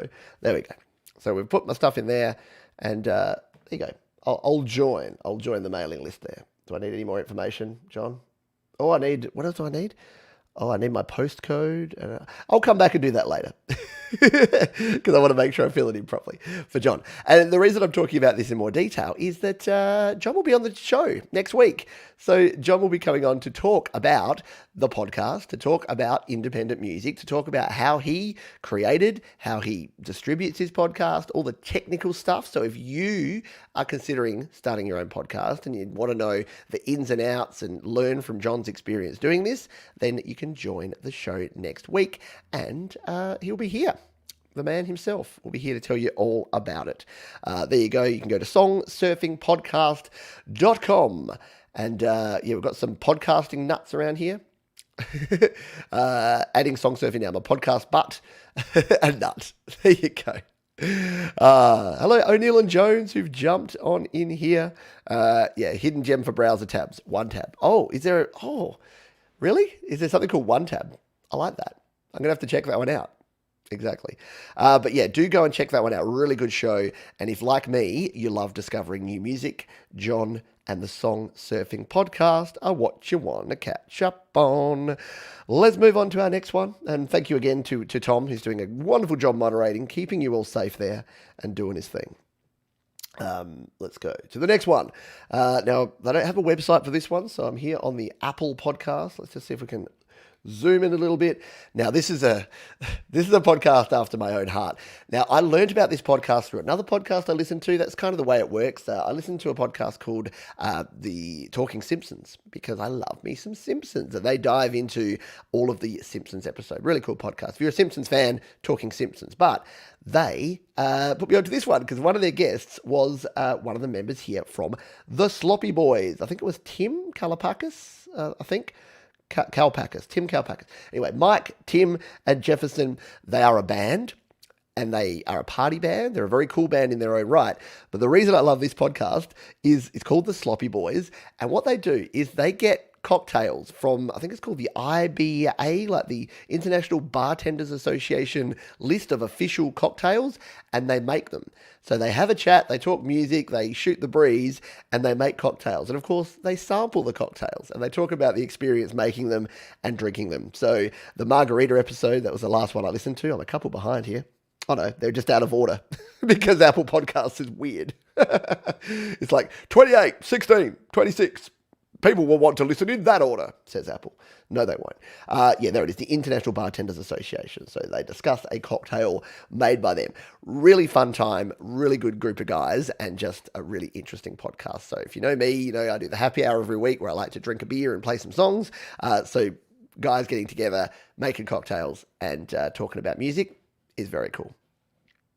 Yeah, if you like Sloppy Boys, try Drunk History. That is such a good show. Has anyone watched Drunk History? Oh man, so good. I don't. By the way, don't condone drinking. Not something. Obviously, you don't drink to excess, people. But a little bit of fun and a couple of quiet cocktails is good stuff. Moving on from that one, and again, that took me, I went down a rabbit hole. I was listening to a lot of podcasts last week, and I went down this podcast rabbit hole and found some more. And the other one I found was this one here, and it is called Bizarre Albums with Tony Thaxton. It is my new favorite podcast, and I love what Tony does in this podcast, to the point where I'm totally going to have to reach out. Tony, I'll probably send you a link to this video and then say, I love your podcast and I want to have you on the show, because he goes into detail about a whole bunch of bizarre albums, not to make fun of them, Not to say Bruce Willis should never have created his own music album, but to celebrate them, to talk about what's cool about them. So, Bizarre Albums. I love the artwork, by the way. Bizarre Albums with Tony Thaxton. Let's take a look at some of the episodes. So you can just go to bizarrealbums.com. So the wrestling album from 1985, Simpsons Sing the Blues. I listened to that podcast the other day. I'm, again, a big Simpsons fan. The Return of Bruno. So Bruce Willis put out his own album. The Archies, D.D. King, Shaquille O'Neal's album when Shaq was going to be a rapper back in 93. Yeah, you can see here, there are so many cool ones. Chipmunk Punk. I actually have this. Well, I don't. My parents own the original vinyl of Chipmunk Punk, and it's exactly what it sounds like. It's the Chipmunks singing punk. So there is so many cool albums in here that you can check out. And the very latest episode, if we go to the bottom, so many of these. No, it's not the latest episode. But Ben Folds' Fear of Pop album, the very weird, eclectic album that Ben Folds did recently. I think it's here. Yeah, there it is. Latest episode, Fear of Pop. So yeah, I'm a big Ben Folds fan, and that was a weird, bizarre album that Ben did. So yeah, check out Tony Thaxton. Go to bizarrealbums.com. Subscribe to the podcast. Like you'll just be in there, and it's a treasure trove of information. You'll pick up a bunch of stuff, and then the next time you're talking to people, you'll just be like, "Did you know that Bruce Willis released an album?" And it's just so cool. Did you know there was an album with wrestlers on it in 1985? Like the wrestling was so big that they created their own WWF album. Yeah, very, very cool stuff.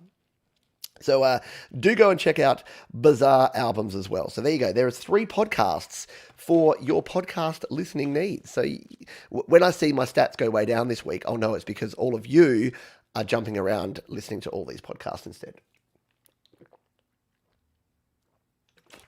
All right. Little hydration, and then we're going to jump in. Hello, Sion, if I missed you there.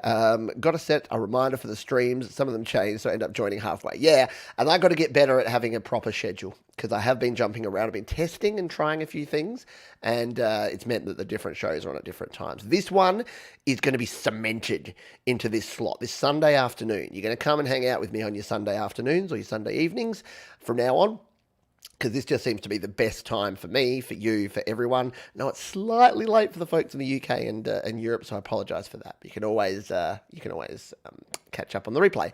O'Neill Jones says the late track on Fear of Pop with Will Shatner reading out the letter. It breaks my heart. Yeah, I know. It's there's some really good stuff there. Really interesting. Eddie Murphy, the Chicago Bears. I know. There's some ridiculous albums on there. Exactly. Alrighty. Bruno and the Heaters. Yeah, good old Bruno. Bruce Willis. He's actually a reasonably good singer, just quietly. He did a good job. All right, a couple more hidden gems here. Now, if you, like me, are a nerd, hands up, where my nerds at? Yep. If you're a nerd like me, and you're also a bit of an Apple, I'm not an Apple fanboy, but I'm definitely Apple curious. Is that a thing? Can we say that? My favorite Apple-related channel is this one. It's called Apple Explained. And it's just no nonsense, no BS information about what Apple do, why they do it, the history of Apple. There you go. You've got the history of Apple TV. You've got the history of the Mac. There's one that's like a history of the iPod and the iPhone. There's a lot of really good stuff in here. And yeah, I just really enjoy it. This one here. Oh, that's the history of the Samsung Galaxy. That's weird. There's one like that, but for the iPhone. So they must have done one for Samsung as well. But yeah, a lot of really good stuff on here. And again, you can see all the videos are nice and consumable, sort of 5, 10, 15 minutes. No like additional stuff. A lot of these sort of channels, they're like, blah, blah, blah, blah. But first, a word from our sponsor. But first, no, just exactly that. Like this one here, how AirTags work. Straight to the point, simple stuff. And the one I watched today is actually this one. You can see there, why Apple takes privacy seriously. That's from 6 days ago. And it's just, again, it's just really clear, easy to understand, well-explained information about your Apple stuff. There you go. Tom has put the link down there. Sion says Apple Explained is awesome. I also follow Max Tech for Apple device reviews and comparisons. Now, I'm not sure if I'm blaming the wrong person here. I did used to watch Max Tech, and then I think it was them that did something that I wasn't a big fan of. Is it them? Before I accuse them of this, let's jump over and make sure that it was indeed this channel. Just go to their videos. Maybe it's not them. Maybe I'm doing the wrong one. There was a channel that just before the Apple announcement came out, they put out a bunch of videos that were like speculative. So they were called things like Apple iPad 2021 release date and specs. And then the video was, we don't know what the release date and specs will be yet, but when they're announced, we'll let you know. So they were basically preempting the announcement, but it was so clickbaity because it was like, we'll just put this out here and get all the keywords and the tags so that people look at this one so that we're the first people to get clicked once they're actually announced. Like, it just felt creepy and sleazy. I don't know if it was Max Tech though, and I'm not going to I'm not going to accuse him of that before I actually know the case. Barry says that I was impressed by Kiefer Sutherland's band. I didn't know Kiefer Sutherland had a band, but that's pretty cool. Yeah, a lot of actors are also musicians and also singers. Like, a lot of crossover, isn't there? Who was it? Keanu Reeves had a band called, was it Dogstar? I wonder if they've got a YouTube channel. I wonder if they're on here. Pretty sure it was Dogstar. Yeah, there it is. Dogstar. Live. Keanu Reeves and Dogstar. First and best music Dogstar video ever made. Looked like they had one. Oh, and it looks like it's a cartoon as well. There you go. Dogstar with Keanu Reeves. Corner store. So yeah, every actor wants to be a musician and every musician wants to be an actor. Yeah, that's the way it works. Yeah, go listen to Dogstar. Hello. My kids asked me about the clown toy on Daddy's top shelf. Go away, kids, my toy. Oh dear. Gary's lost the plot. Been a long weekend for Gaza. I think I watched one from last week about why Wozniak left Apple. Yeah, there's just, again, the reason I like Apple Explained is that the level of research is really good. And yeah, really good quality info. Keanu has a band in the Cyberpunk game too, does he? Cool. I like it. Did we have anything else here? Oh yeah, we did. This one. All right. Again, if you're a nerd, and if you are a nerd who likes music theory and who doesn't mind a bit of piano, you got to check out David Bennett Piano. He is awesome. Very, very cool channel. You can see he's had some explosive growth recently, and he just covers some really interesting music theory related topics. So songs that don't have a chorus. This one is really cool from a week ago. Take a look at and listen to that one. And this one I saw this morning, and this sort of prompted me to make this one of my hidden gems, because talking about augmented chords and their use in songs.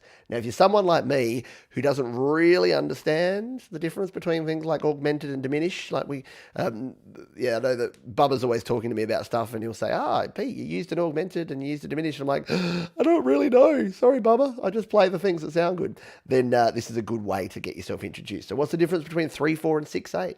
I think we've all had that question before. What is the Dorian mode and what uses it? So it's like, I call him Rick Beato light. He's like, if you got Rick Beato and just made him about 80% less grumpy, you get David Bennett. So if you want the music theory stuff, but you don't want Rick Beato to yell at you and get angry about copyright, then jump over to David Bennett. I mean, he's also had issues with copyright, but he finds unique ways to actually show stuff without it actually showing stuff, if you know what I mean. So yeah, a lot of interesting stuff, and a lot about weird and wacky time signatures, different sort of songwriting techniques, and different things that you may want to check out. David Bennett Piano. There you go. There is a YouTube channel there. David Bennett Piano on YouTube. There you go. You got yourself 3 podcasts and 2 YouTube channels. So you don't have to watch any of me for the rest of the week. I got one bonus one, actually. I watched this video just before this one, and I thought it was interesting. For those of you that, again, are Apple curious people, jump over and check this one out. It is... it's a YouTube video, and it is this one here. How a lawsuit inspired Apple's most iconic sound. So you can search it up there. I'll just copy it and throw it here in the chat for those that are here live if you want to take a look and a listen. But it's really interesting. Is it CNN? No, CNBC. So the CNBC video, and it's just about this guy whose name is, let's give him some credit here. His name is Jim Reeks, and he actually created the Apple meh sound, which went away and now came back again on the new Macs. And the coolest thing about this is that the click sound, so when you take a photo with your phone, let's just see if I got my, I'll just turn the sound on. When you take a photo, oh, it's not going to make the noise now. Why are you not making the noise? You know the noise anyway, like that click sound that you get. I don't know why my camera's not making that sound. But I probably turned it off in the settings because I got annoyed by it. But that click sound, that was his camera. And it's still being used to this day. So yeah, if you like knowing cool, quirky things like the history of sound, you can go and check that one. And after that one, it actually took me over to this video, which is audio experts breaking down the most common sounds, most common tech sounds. So it goes through things like the AOL sound, the Windows startup sound, and the PlayStation sounds. And yeah, it's really interesting stuff. So if you're a nerd and you like the behind the scenes stuff, that is something to check out. Bubba says the augmented vid is a good watch. Found out Harrison had a special name for it. Oh, okay. Well, there you go. Bubba's clued us into something else. You can go and check that one out. Righty. Cool. Hello, Mathis. Hope you're doing well, my friend. Ed's also a big fan of David Bennett piano. Yeah, there's lots of good stuff to be there. Greg says every slam poet wants to be a comedian, right? Absolutely. We all want to be what we're not, don't we? Alrighty, we've got 30 minutes left here in the show. That was our Hidden Gems section. Once again, if you have any questions, we do have 30 minutes left to answer them. Feel free to throw them here in the chat. If you've got questions about gear, about technique, about recording, about what I'm going to have for lunch, you name it, we can answer it. It's basically an Ask Me Anything on this show.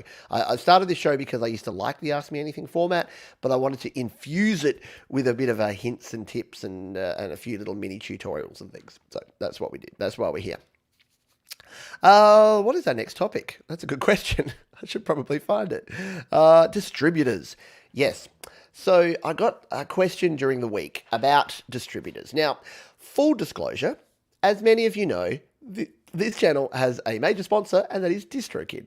So we are sponsored by DistroKid, and one show a week, the Your Music Live show, is sponsored by DistroKid. So they don't sponsor the entire channel, they don't sponsor this show or any other show, but Your Music Live is sponsored by DistroKid. The reason that I like them and that they sponsor the show is that they are such a perfect fit because they help independent creators release their music. And you know, you've heard the ad, you've heard me say it a bunch of times, but for less than $20 per year, you can release an unlimited amount of songs, EPs, and albums. And yes, there is a DistroKid discount link down in the description. However, there are other distributors. And I get questions from people saying, why would I use DistroKid? Why wouldn't I use a different distributor? Why wouldn't I use a Muse or CD Baby or anyone else? Well, there's reasons. And instead of actually explaining it to you, I'm going to point you to a video. I'm going to be very lazy with this one because I was going to make this video until I realized that the awesome Damien Keys had already made it. So this video here, it's 6 months old, but it's still super relevant. Damien Keys, he compares 4 of the biggest distributors here. So TuneCore, CD Baby, DistroKid, and Ditto. So he goes through all of the pros and cons of what they all do, why you would choose one over the other, and what to think about and look at. The one that he doesn't include in there is a Muse. So what I thought I'd do is we'll just talk really briefly about music distribution, but I've got a question for you. If you're here live, do you distribute your music and what distributor do you use? It's fine if you use a Muse or CD Baby or TuneCore or someone else or Ditto. That's cool. Don't worry. We won't get offended. You won't be banned from the channel because you don't use DistroKid. There's options and there's reasons why you might not use it. And the number one thing to consider with distribution is the subscription model versus the pay once model. So that's sort of where, if you're starting to make a decision, and I guess free sort of sits somewhere in between there, which we'll talk about as well. So DistroKid uses a subscription model for distributing your music, which means that you pay a yearly fee. Now, some people are fine with this. I happen to think that for music distribution, it's actually a fine thing to do. The reason being is that music distribution is not like putting a CD out. Because you might say, look, if you compare this to the analog of the old world where you release a CD, it would be like saying, oh, so I produced this CD, I put it into stores, and then I have to pay every year for the right to continue having it out there? That doesn't seem to make sense until you realize that different music streaming platforms come and go. New ones are added all the time. Some leave, some change, and you don't want to be doing all that hard work. You want someone like DistroKid that can work for you to actually do that. And the good thing about this is I can go back to my very first EP that I released here called Recoil. I released this in 2017. And I can come in here, I can start editing the release, I can change things, I can add lyrics because I never quite got around to it. I've got all my ISRC codes there, so if I did want to go to a different distributor, I just have to grab these ISRC codes, remove them from here, add them on the other distributor, do all my splits and everything. But here's the thing, I can just come in here and add this to all these different stores. Yes, I do own it. So I can come back in here, and as things change, yes, I do own it.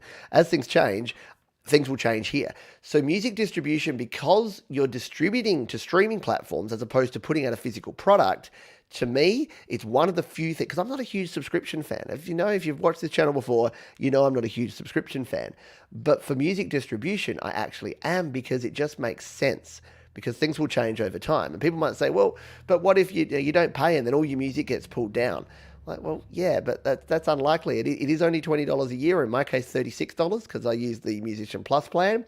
So I don't think that that's a real concern. And I still own the music. The cool thing is you can come in here. Like, if I couldn't afford to pay for this, I could come in here, I could grab all my songs, I could grab all the ISRC codes. I could even come in here when, where have they put this now? The Vault. Where's the Vault? They've changed all of this. No, promote, no. They've put all these in nice little categories, except now I can never find them. Protect your music. There it is, the Vault. So you can actually come in here and just download all your songs. So you're not giving away anything. You're still owning the entire masters, all of the artwork, everything about your song. You're just paying a distributor to do all the legwork for you, to make sure that everything's correct and updated with all the different distributors. Now, the opposite of this is some of the options in places like CD Baby. And there's nothing wrong with CD Baby or TuneCore or Amuse.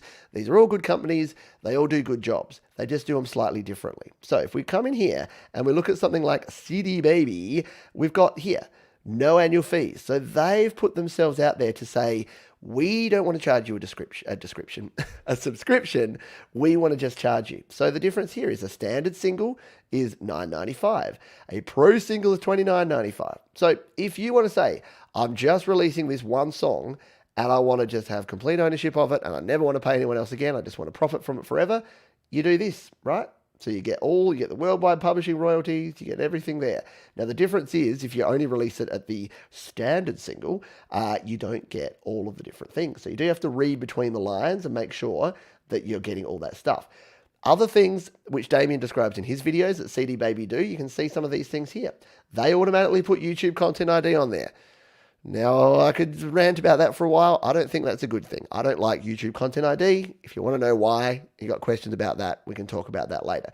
But some of the cool things you do get is you get Performing Rights Organization affiliation in the USA and Canada with ASCAP, BMI, CSAC, or SOCAN. So you can actually integrate a lot of the other distributors that you pay more for and you get these total monetization packages, you'll actually get things like royalty payments through radio play and other live performance play. So a lot of the stuff that you'd have to do yourself if you use someone like DistroKid, you get that bundled in.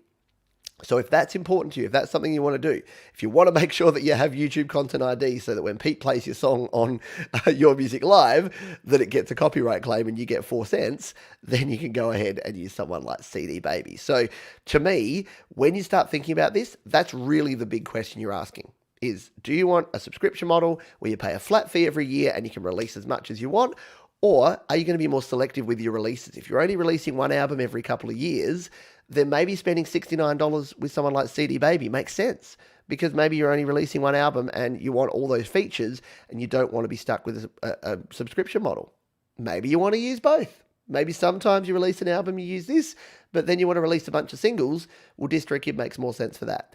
So there's options you have there, I guess, is what I wanted to say here. So it's options with your distributors, but do go and check out, again, Damien Keys. He's a very knowledgeable dude, and in this 20 minutes, you'll learn much more than I could impart on you in probably 20 hours. So go and take a listen to Damien Keys, learn about music distribution, and that should have you well on your way. Let's see what you have to say about music distribution, if anything. We'll see what we've got. We've got some more questions. Sorry, we've got other questions. Joe Glenn's using DistroKid. Mathis says, I like to keep my small creations for myself. I'm not interested in selling it. That's the other thing. You don't have to distribute it all. Put it on Slaps, put it on SoundCloud, put it wherever you like. Yeah, you definitely don't have to. You don't have to put stuff out there. Kim says, if I made more songs, I'd pay for DistroKid. So hopefully in the future. There you go. Absolutely. There you go. Gary Hub, satisfied DistroKid customer and Twitch affiliate, and future YouTube artist channel owner. Gary, yeah. There you go. Yeah, Garrett might make your money back. Exactly. With my distribution, the other thing that DistroKid do is they do have their affiliate program. So don't forget, you might say I'm an idiot for saying this, but you can do what I do. You can join the DistroKid affiliate program, and then if you've got other friends and people that you want to suggest use DistroKid, give them your link. A lot of people do it in the comments of my videos. I delete those comments because that's cheeky. Put your own. I've already got my own code there. But if you want to make a video about how you release music, put your own code there. And little secret between you and I've made more money from DistroKid through affiliates than I have through my actual music. Oh, anyway, because of what I do, because less people listen to my music than listen to me rant and yell at clouds in shows like this. So there you go. That is what it is. Hello, Guzzo. Hope you're doing well. I'm in and out today, working in the shed. Very cool. I'm glad to hear it. So distributors, use them, don't use them, but do check out that video. All right. Now, final topic I wanted to talk about here today. This was inspired by something that Jade mentioned to me earlier today, which is that YouTube have just changed something, or they've added something cool that I wanted to explore. And I thought, last week I talked about releasing a video with YouTube, and because I know many of you are interested in YouTube and sharing your music or sharing your art through YouTube, because it is a free and very full-featured platform, that I thought I would go through your channel. Some of the things you can do to enhance your channel and to set up your channel here in YouTube, including this cool new feature. So let's jump on over to my channel, and we'll go to the YouTube studio. I'll do this first just to make sure that there's nothing showing that I'm not allowed to show you. That all looks good. All right. So what I'm going to do is I've gone to YouTube and I've gone to your channel. So you can do exactly the same thing here. Make sure it's not going to play my video. No, that's cool. So you can do the same thing here. If you go to YouTube, here in the top right corner, you can click on this one and you can go your channel. And it's going to take you into this page. And here you've got your home page. So this is what people see when they come to your page. You've got your videos list here. You've got your playlists. So any playlist that you've got set up. You've got your community tab. So this is where we were looking before at that community poll that we had there. Store. So if you've got more than 10,000 subscribers, you can have access to link into your Teespring store. We talked about Teespring last week, how to make your own t-shirts and mugs and other things using Teespring. Channels. So these are other channels that I support that are cool. So we've got Creative Source, Mike over there. We've got Patrick at the GarageBand Guide. We've got Dan Baker. We've got the Songwriting Studio there. We've got Jade Starr. And of course, Thomas Christ. So some of the best channels going around. And you've got an About tab. So this tells folks your stats here. So I joined in November 2015 and that I've had 20.7 million views because you people are awesome. But yeah, I've got a description in here as well. You can view my email address. You have to click a button there to see that I'm at pete@studiolivetoday.com. That's where I get all of my business inquiries, which are usually... One day on one of these shows, I should show you some of the business inquiries that I get. They're super, super funny. And links. So I've got my Studio Live Today link here, which will take you, hopefully, straight to, yes, studiolivetoday.com. So that's all set up, yeah. But it took a while for me to set this stuff up. And what you can do is you can customize your channel. So I'm going to click on this button. I'll bring us over here again because I'm going to hit the customize channel here. And just make sure it doesn't show anything that it can't, because I do have to be careful. Once again, we're good. So here's our customized channel. So what do we do here? Let me just get rid of that banner so you don't have to see that. So here we can actually set things up. So we've got video spotlight here. So add a video at the top of your channel homepage. So this one is the channel trailer for people who haven't subscribed. So I give them this video. I give them my how to record music on your iPad for free. So that's my very basic, what is GarageBand type video. I can change this. So I can either remove that video or I can change it by clicking here. It's going to come into my videos. So if I wanted, say, my new song to be that. So if you're a musician, you might want your latest single to be the first thing that's played as soon as someone hits your channel. So if I wanted to do that, I'd just click that, and that would actually change this one here. For returning subscribers, now this is something I might actually want to change, because at the moment I've got how to get my bass to cut through a mix in GarageBand. So I haven't updated this for a few months, and that's not really a more recent video that I probably want to do. So let's change this. And in fact, let's just make it that one. So let's make it this one, This Time It Flies, my actual song, my most recent single. So that if someone, maybe they are a subscriber, they haven't checked out my channel, they're like, oh, what's Pete Johns up to? First thing they see is, oh, he's got a new song. They might want to listen to that. Now, once we've made a change there, all we need to do is hit the publish button, and it's going to save those changes in. Down the bottom, there you go. So changes saved. Let's go to the channel, and now you can see what it's going to look like there. So there you go. Boom, we're into our channel. Go to the videos, got everything there and good to go. And yeah, we've got, we're live right now. Let's put that right at the top. That's cool. So there, you got options there. Let's go back to the customized channel and see some of the other things that you can change here. So down here, we've got our featured sections. Now, I've created my own playlist that I've put at the top called New and Noteworthy. The reason for that is I want someone that comes to my channel to firstly see that, so they'll get greeted by my trailer that just says, hey, what's GarageBand? They're like, oh, that's cool. Yeah, this guy must do a lot of GarageBand stuff. They then come down here to my New and Noteworthy, which is 10 hand-picked videos that are going to be the best I can. Now, to add these in here, you just hit the Add Section button here, and you can see you can add a single playlist, create a playlist, multiple playlists, you can add subscriptions. There's a whole bunch of stuff that you can actually put in there. And you can see that I've got my short videos there. Let's just remove that section. You can see that if I go add section, that's now available to be added. And as soon as you add it in there, if you go to add section, it's not available anymore because it's already in there. And you can actually put these in whatever order you want. So for that short videos, I had it a bit higher before. So we'll bring it back up there. There we go. So we've got my New and Noteworthy, we've got my GarageBand iOS Essentials, and now I've got my short videos. Now there's a cool section in here that was not there before that Jade let me know about today, and that is your upcoming live streams and live now. So I'm going to add these in because I always have upcoming live streams. There you go. At the moment, I've only got GarageBand Weekly, but I want to put that to the top because I do more live shows than pretty much anything else now. So I'm actually going to make that my top section. And then I'm going to add another section for live now. And again, I'm going to grab this and drag it to the top. There you go. So now if we publish this, it's going to refocus the channel. Well, here we'll go to the channel, refocus people on what's actually happening live. So if people come in here to the channel and they're viewing it, then they're actually going to get me that I'm live. So there you go, live now, and then upcoming live streams. So the first two things they see are that. And when I'm not live anymore, this will go to the top. And then when people come in here, they're like, oh, Pete's live tomorrow at 6:30 a.m. And for you, it'll be whatever time that is. I better set a reminder. So this is how you can actually get people. So for folks like Thomas Christ, I know you do a weekly live stream. Once you set up your live stream, it'll sit in here. And then when folks actually go to that live stream or go to your channel, it'll be the first thing that they see.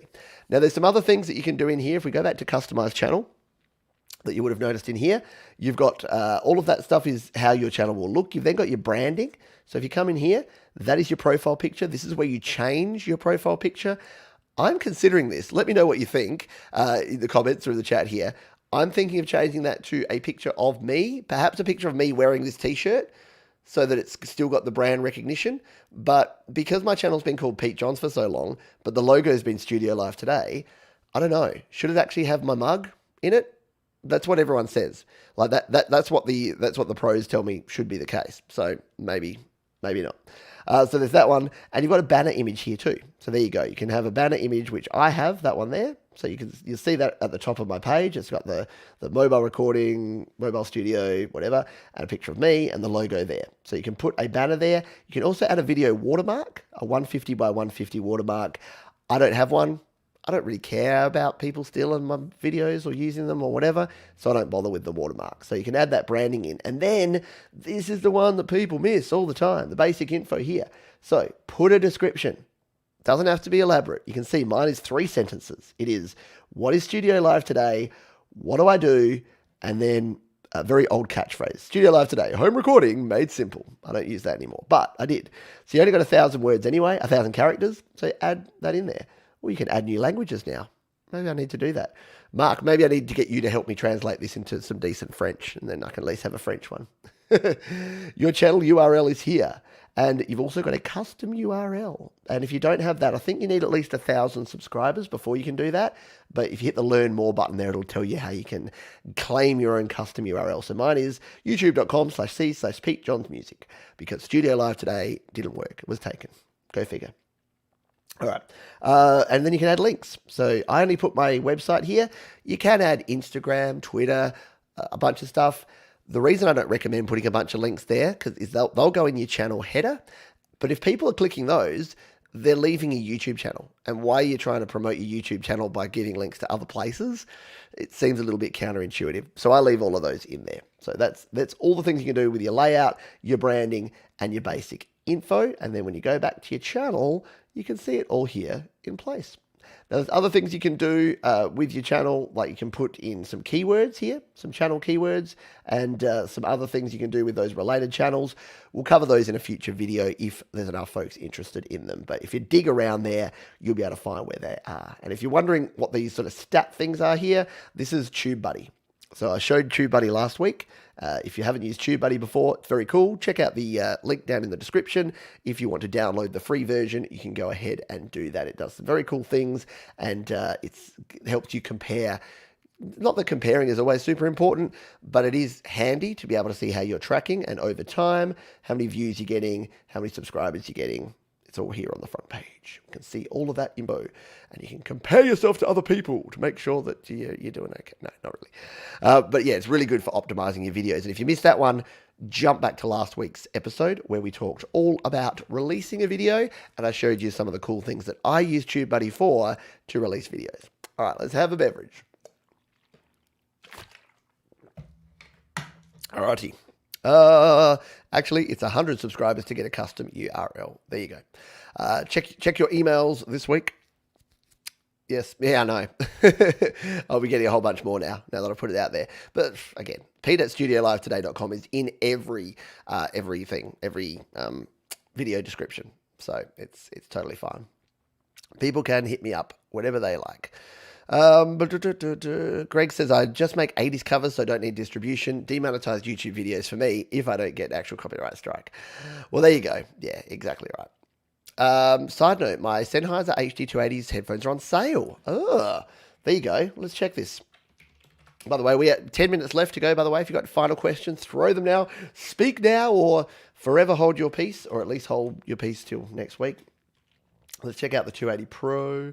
See, are they indeed on special for a discounted price? I can't even find them on Amazon. I can't even find them priced here. I'll take your word for it, Jeff. But yeah, if you're looking for headphones, definitely the Sennheiser HD 280 Pros are what I use every week. Oh yeah, that really does look gruesome. It's because I have antiseptic on it, so I didn't realize. You could see that when I put my arm up. Yeah, sorry about that. Don't mean to look so gross. Hang on, you can add channels. Yeah, you totally can. So you can add channels that go as your, what do they call it? Like recommended channels, something like that. Related channels. There you go. Hi Ada, hope you're doing well. Yeah, upcoming is an excellent idea. I know, it's really good. So I'm very glad that Jade mentioned it to me today and let me know. So it's very, very cool. A picture of my team. Yeah, maybe I could have me and my team. Maybe Pete Johns could just be me and all my team. It could just be like 5 of my heads just there. Yeah, put my noggin in there. Yeah, that's the thing. Like anything with YouTube that I'm like, oh, if I change it, what if it has a negative impact? Then I'll blame it and I'll think it's my problem. Causation versus correlation, all that kind of stuff. Be bad. Pete, what was your first video post like? Where were you on camera? Were you scared, nervous? Yes, and yes. Want to see it? We've got 5 minutes left. Let's have a look. So this is actually a fun thing to do. If you go to someone's channel and you go to their videos, you can actually search their videos and you can sort them in whatever order you want. So if we go over to my channel, you can come here. So if you go to there's the home, there's the videos tab. So we're on the videos tab, and over here we can sort by, and we can sort by date added oldest. So do this on your favorite channel and you'll be able to see the oldest videos. So my first 3 videos, Rebecca, were these 3 about music memos, and how to set the number of bars and sections in GarageBand. So the very first one looked and sounded a bit like this.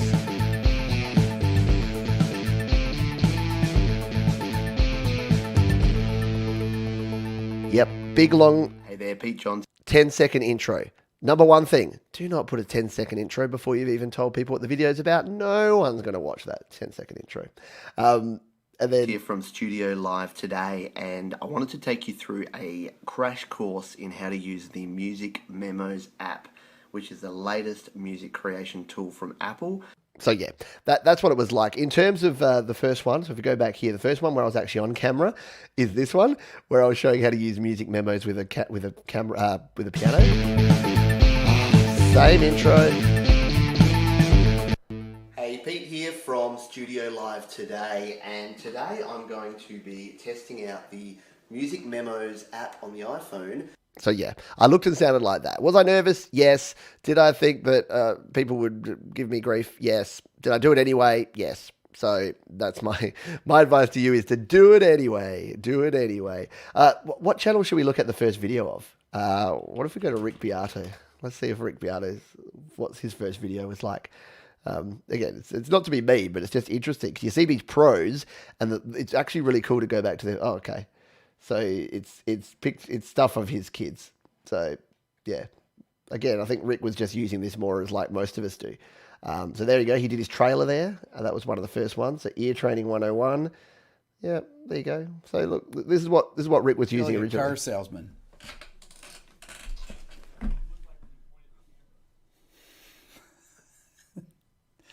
Hi, this is Rick Beato. Welcome to Everything Music. This is. There you go. So you can see Rick Beato's first ever video. Lots of cool things. Lots of things you can do there. What about Warren Hewitt? Produce like a pro. Let's go. Produce like a pro. Come in here. 500,000 subscribers. Lots and lots of videos. But what was he like at the start? Dun, dun, dun, dun. Oh, see, Warren's probably... Oh, actually, I've watched this video. See, Warren's been an absolute pro from the start. And look at those burns. Look at those. Hi, it's Warren burns. Hewitt here. I hope you're doing marvellously well today. We're going to talk about mixing vocals. Very cool. So yeah, a lot of fun that you can do there if you go there. All right. Let's see if we've got any other questions. Yeah. You know what? What I've realized is that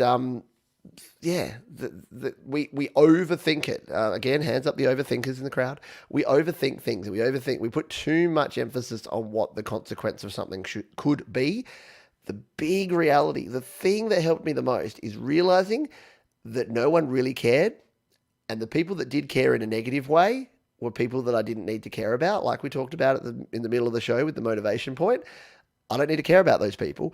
And the people that do care about me were nice and kind, and they'll be the same with you. So for anyone out there that's thinking about doing something, do it, because yeah, you'll regret more what you don't do than what you do. And I like saying that because I like saying do. Oh, Patrick and Sean saying g'day to each other. There you go. Good stuff. Yeah, I know, it's fun. You'll lose a day going in just sorting by oldest and seeing people's first ever videos. Yep, overthinkers in the house. Yep. Doubt kills more dreams than failure ever will. Exactly. And failure is only temporary. That's the other thing. People think about, oh no, I'll do something and then I'll either succeed or fail. No, you won't. That's not how life works. You don't succeed or fail. You do something, it is something out of 10, you'll be 3 out of 10. And then you'll do it again and you'll be 4 out of 10. Then you'll be 5 out of 10. And eventually you might be like at an 8 out of 10 level. Very few people are going to be 10 out of 10 on everything all the time. But that's the thing. Micro failures, macro success. So fail at everything that you possibly can, because your definition of failure may just be, I didn't do that thing right, or that thing didn't work out. Guess what? You've just learned something that you don't want to do again, or you've learned that you're going to do it differently the next time. So we have unlimited retries here, people. The Eminem quote that you've only got one shot is complete BS. It's not the reality of 2021. You don't have one shot. You don't have one opportunity to make a viral video and become famous and popular and successful. No, you got to grind it out. And that's both the best news and the worst news that people can hear, because a lot of people don't want to grind it out. But you know what that does? Gives you the opportunity to be the person who does. So 99% of people won't, because it's hard work and because being a creator is a roller coaster. It's up and downs of emotions, it's ups and downs of mental and physical well-being, but it's bloody fun. So you should do it. That's my point. You should 100% do it. There you go. As Kim says, I was only failing for the 15 years I didn't make music. Right? I was more of a failure because I was sitting around with a whole bunch of not even gear, but I didn't think I had good enough gear. I didn't think I had good enough songs. I didn't think I had enough talent. I didn't think I had the confidence to do it. And I didn't. I was right. Because I was saying that, I was right. I was making myself right. But you know what also was right? That I could give it a go, that I would improve over time, that I would learn, that I would gain confidence and gain the ability to do things that I couldn't do before. The number one answer, whenever you ask someone, how are you successful? How did you get this done? It's practice. Yes, natural talent is a thing. I know I get in trouble with this when people are like, oh, but some people just can and some people just can't. Some people, no matter how hard they try, will ever be able to do it. Yeah, I disagree, because it also depends on your definition of success. And if success for you is creating music, and every year you create music, you learn something new and you get a little better, then guess what? You're going to win. You're going to be a shoo-in. You're going to do it. Alrighty, it is time. We're at the end of the show. So I do want to thank you for being here. Don't forget, if you are looking to buy some gear, it's not all about the gear, but if you're looking to buy some gear, use that link there. That helps out the channel. Because if you buy a piece of gear from studiolivetoday.com/gear links, they break off a little chunk and they send it to me. And that helps us keep the lights on here at Studio Live Today Studios. So I do thank you for being here and for joining in the show today. We've got a day off tomorrow because I've got an appointment tomorrow, so we're going to be doing GarageBand Weekly one day late, but that's cool. We've got a bunch of stuff to talk about over on the GarageBand Weekly show. And don't forget, next week's show, John from the Song Spark group on Facebook, as well as the new Song Surfing podcast, will be my special guest on this very show. We'll be chatting all things podcasting, all things songwriting. It's going to be a great old time. So I do hope that you make sure that you are tuned in for that one. If you're looking for some more, if you liked all the YouTube stuff we talked about just now, and you're looking for some more of the same, jump on over here. We've got D Niman coming up next. Yeah, let's give him a like. Let's share that. I'm going to throw that here in the link, because D does his Q&A. So if you are looking to get more views on your YouTube channel and you're looking to grow your YouTube channel and you want to hear from the pros, jump over to D's live stream. It is taking place in 1 minute's time. So jump on over and check out D. He was on this very show, 4 weeks ago, shared some amazing tips. And if you've got questions, throw them in the chat there. He's got a form that you can go to and ask your questions. And he's starting right now. So jump on over and check out D. Thanks everyone for being here. Please be kind to yourself, be kind to others, and keep on creating. And I'll see you over there. Bald guys forever. Bald guys with beards wearing black shirts for the win. Take care, folks. I'll see you real soon. Bye for now.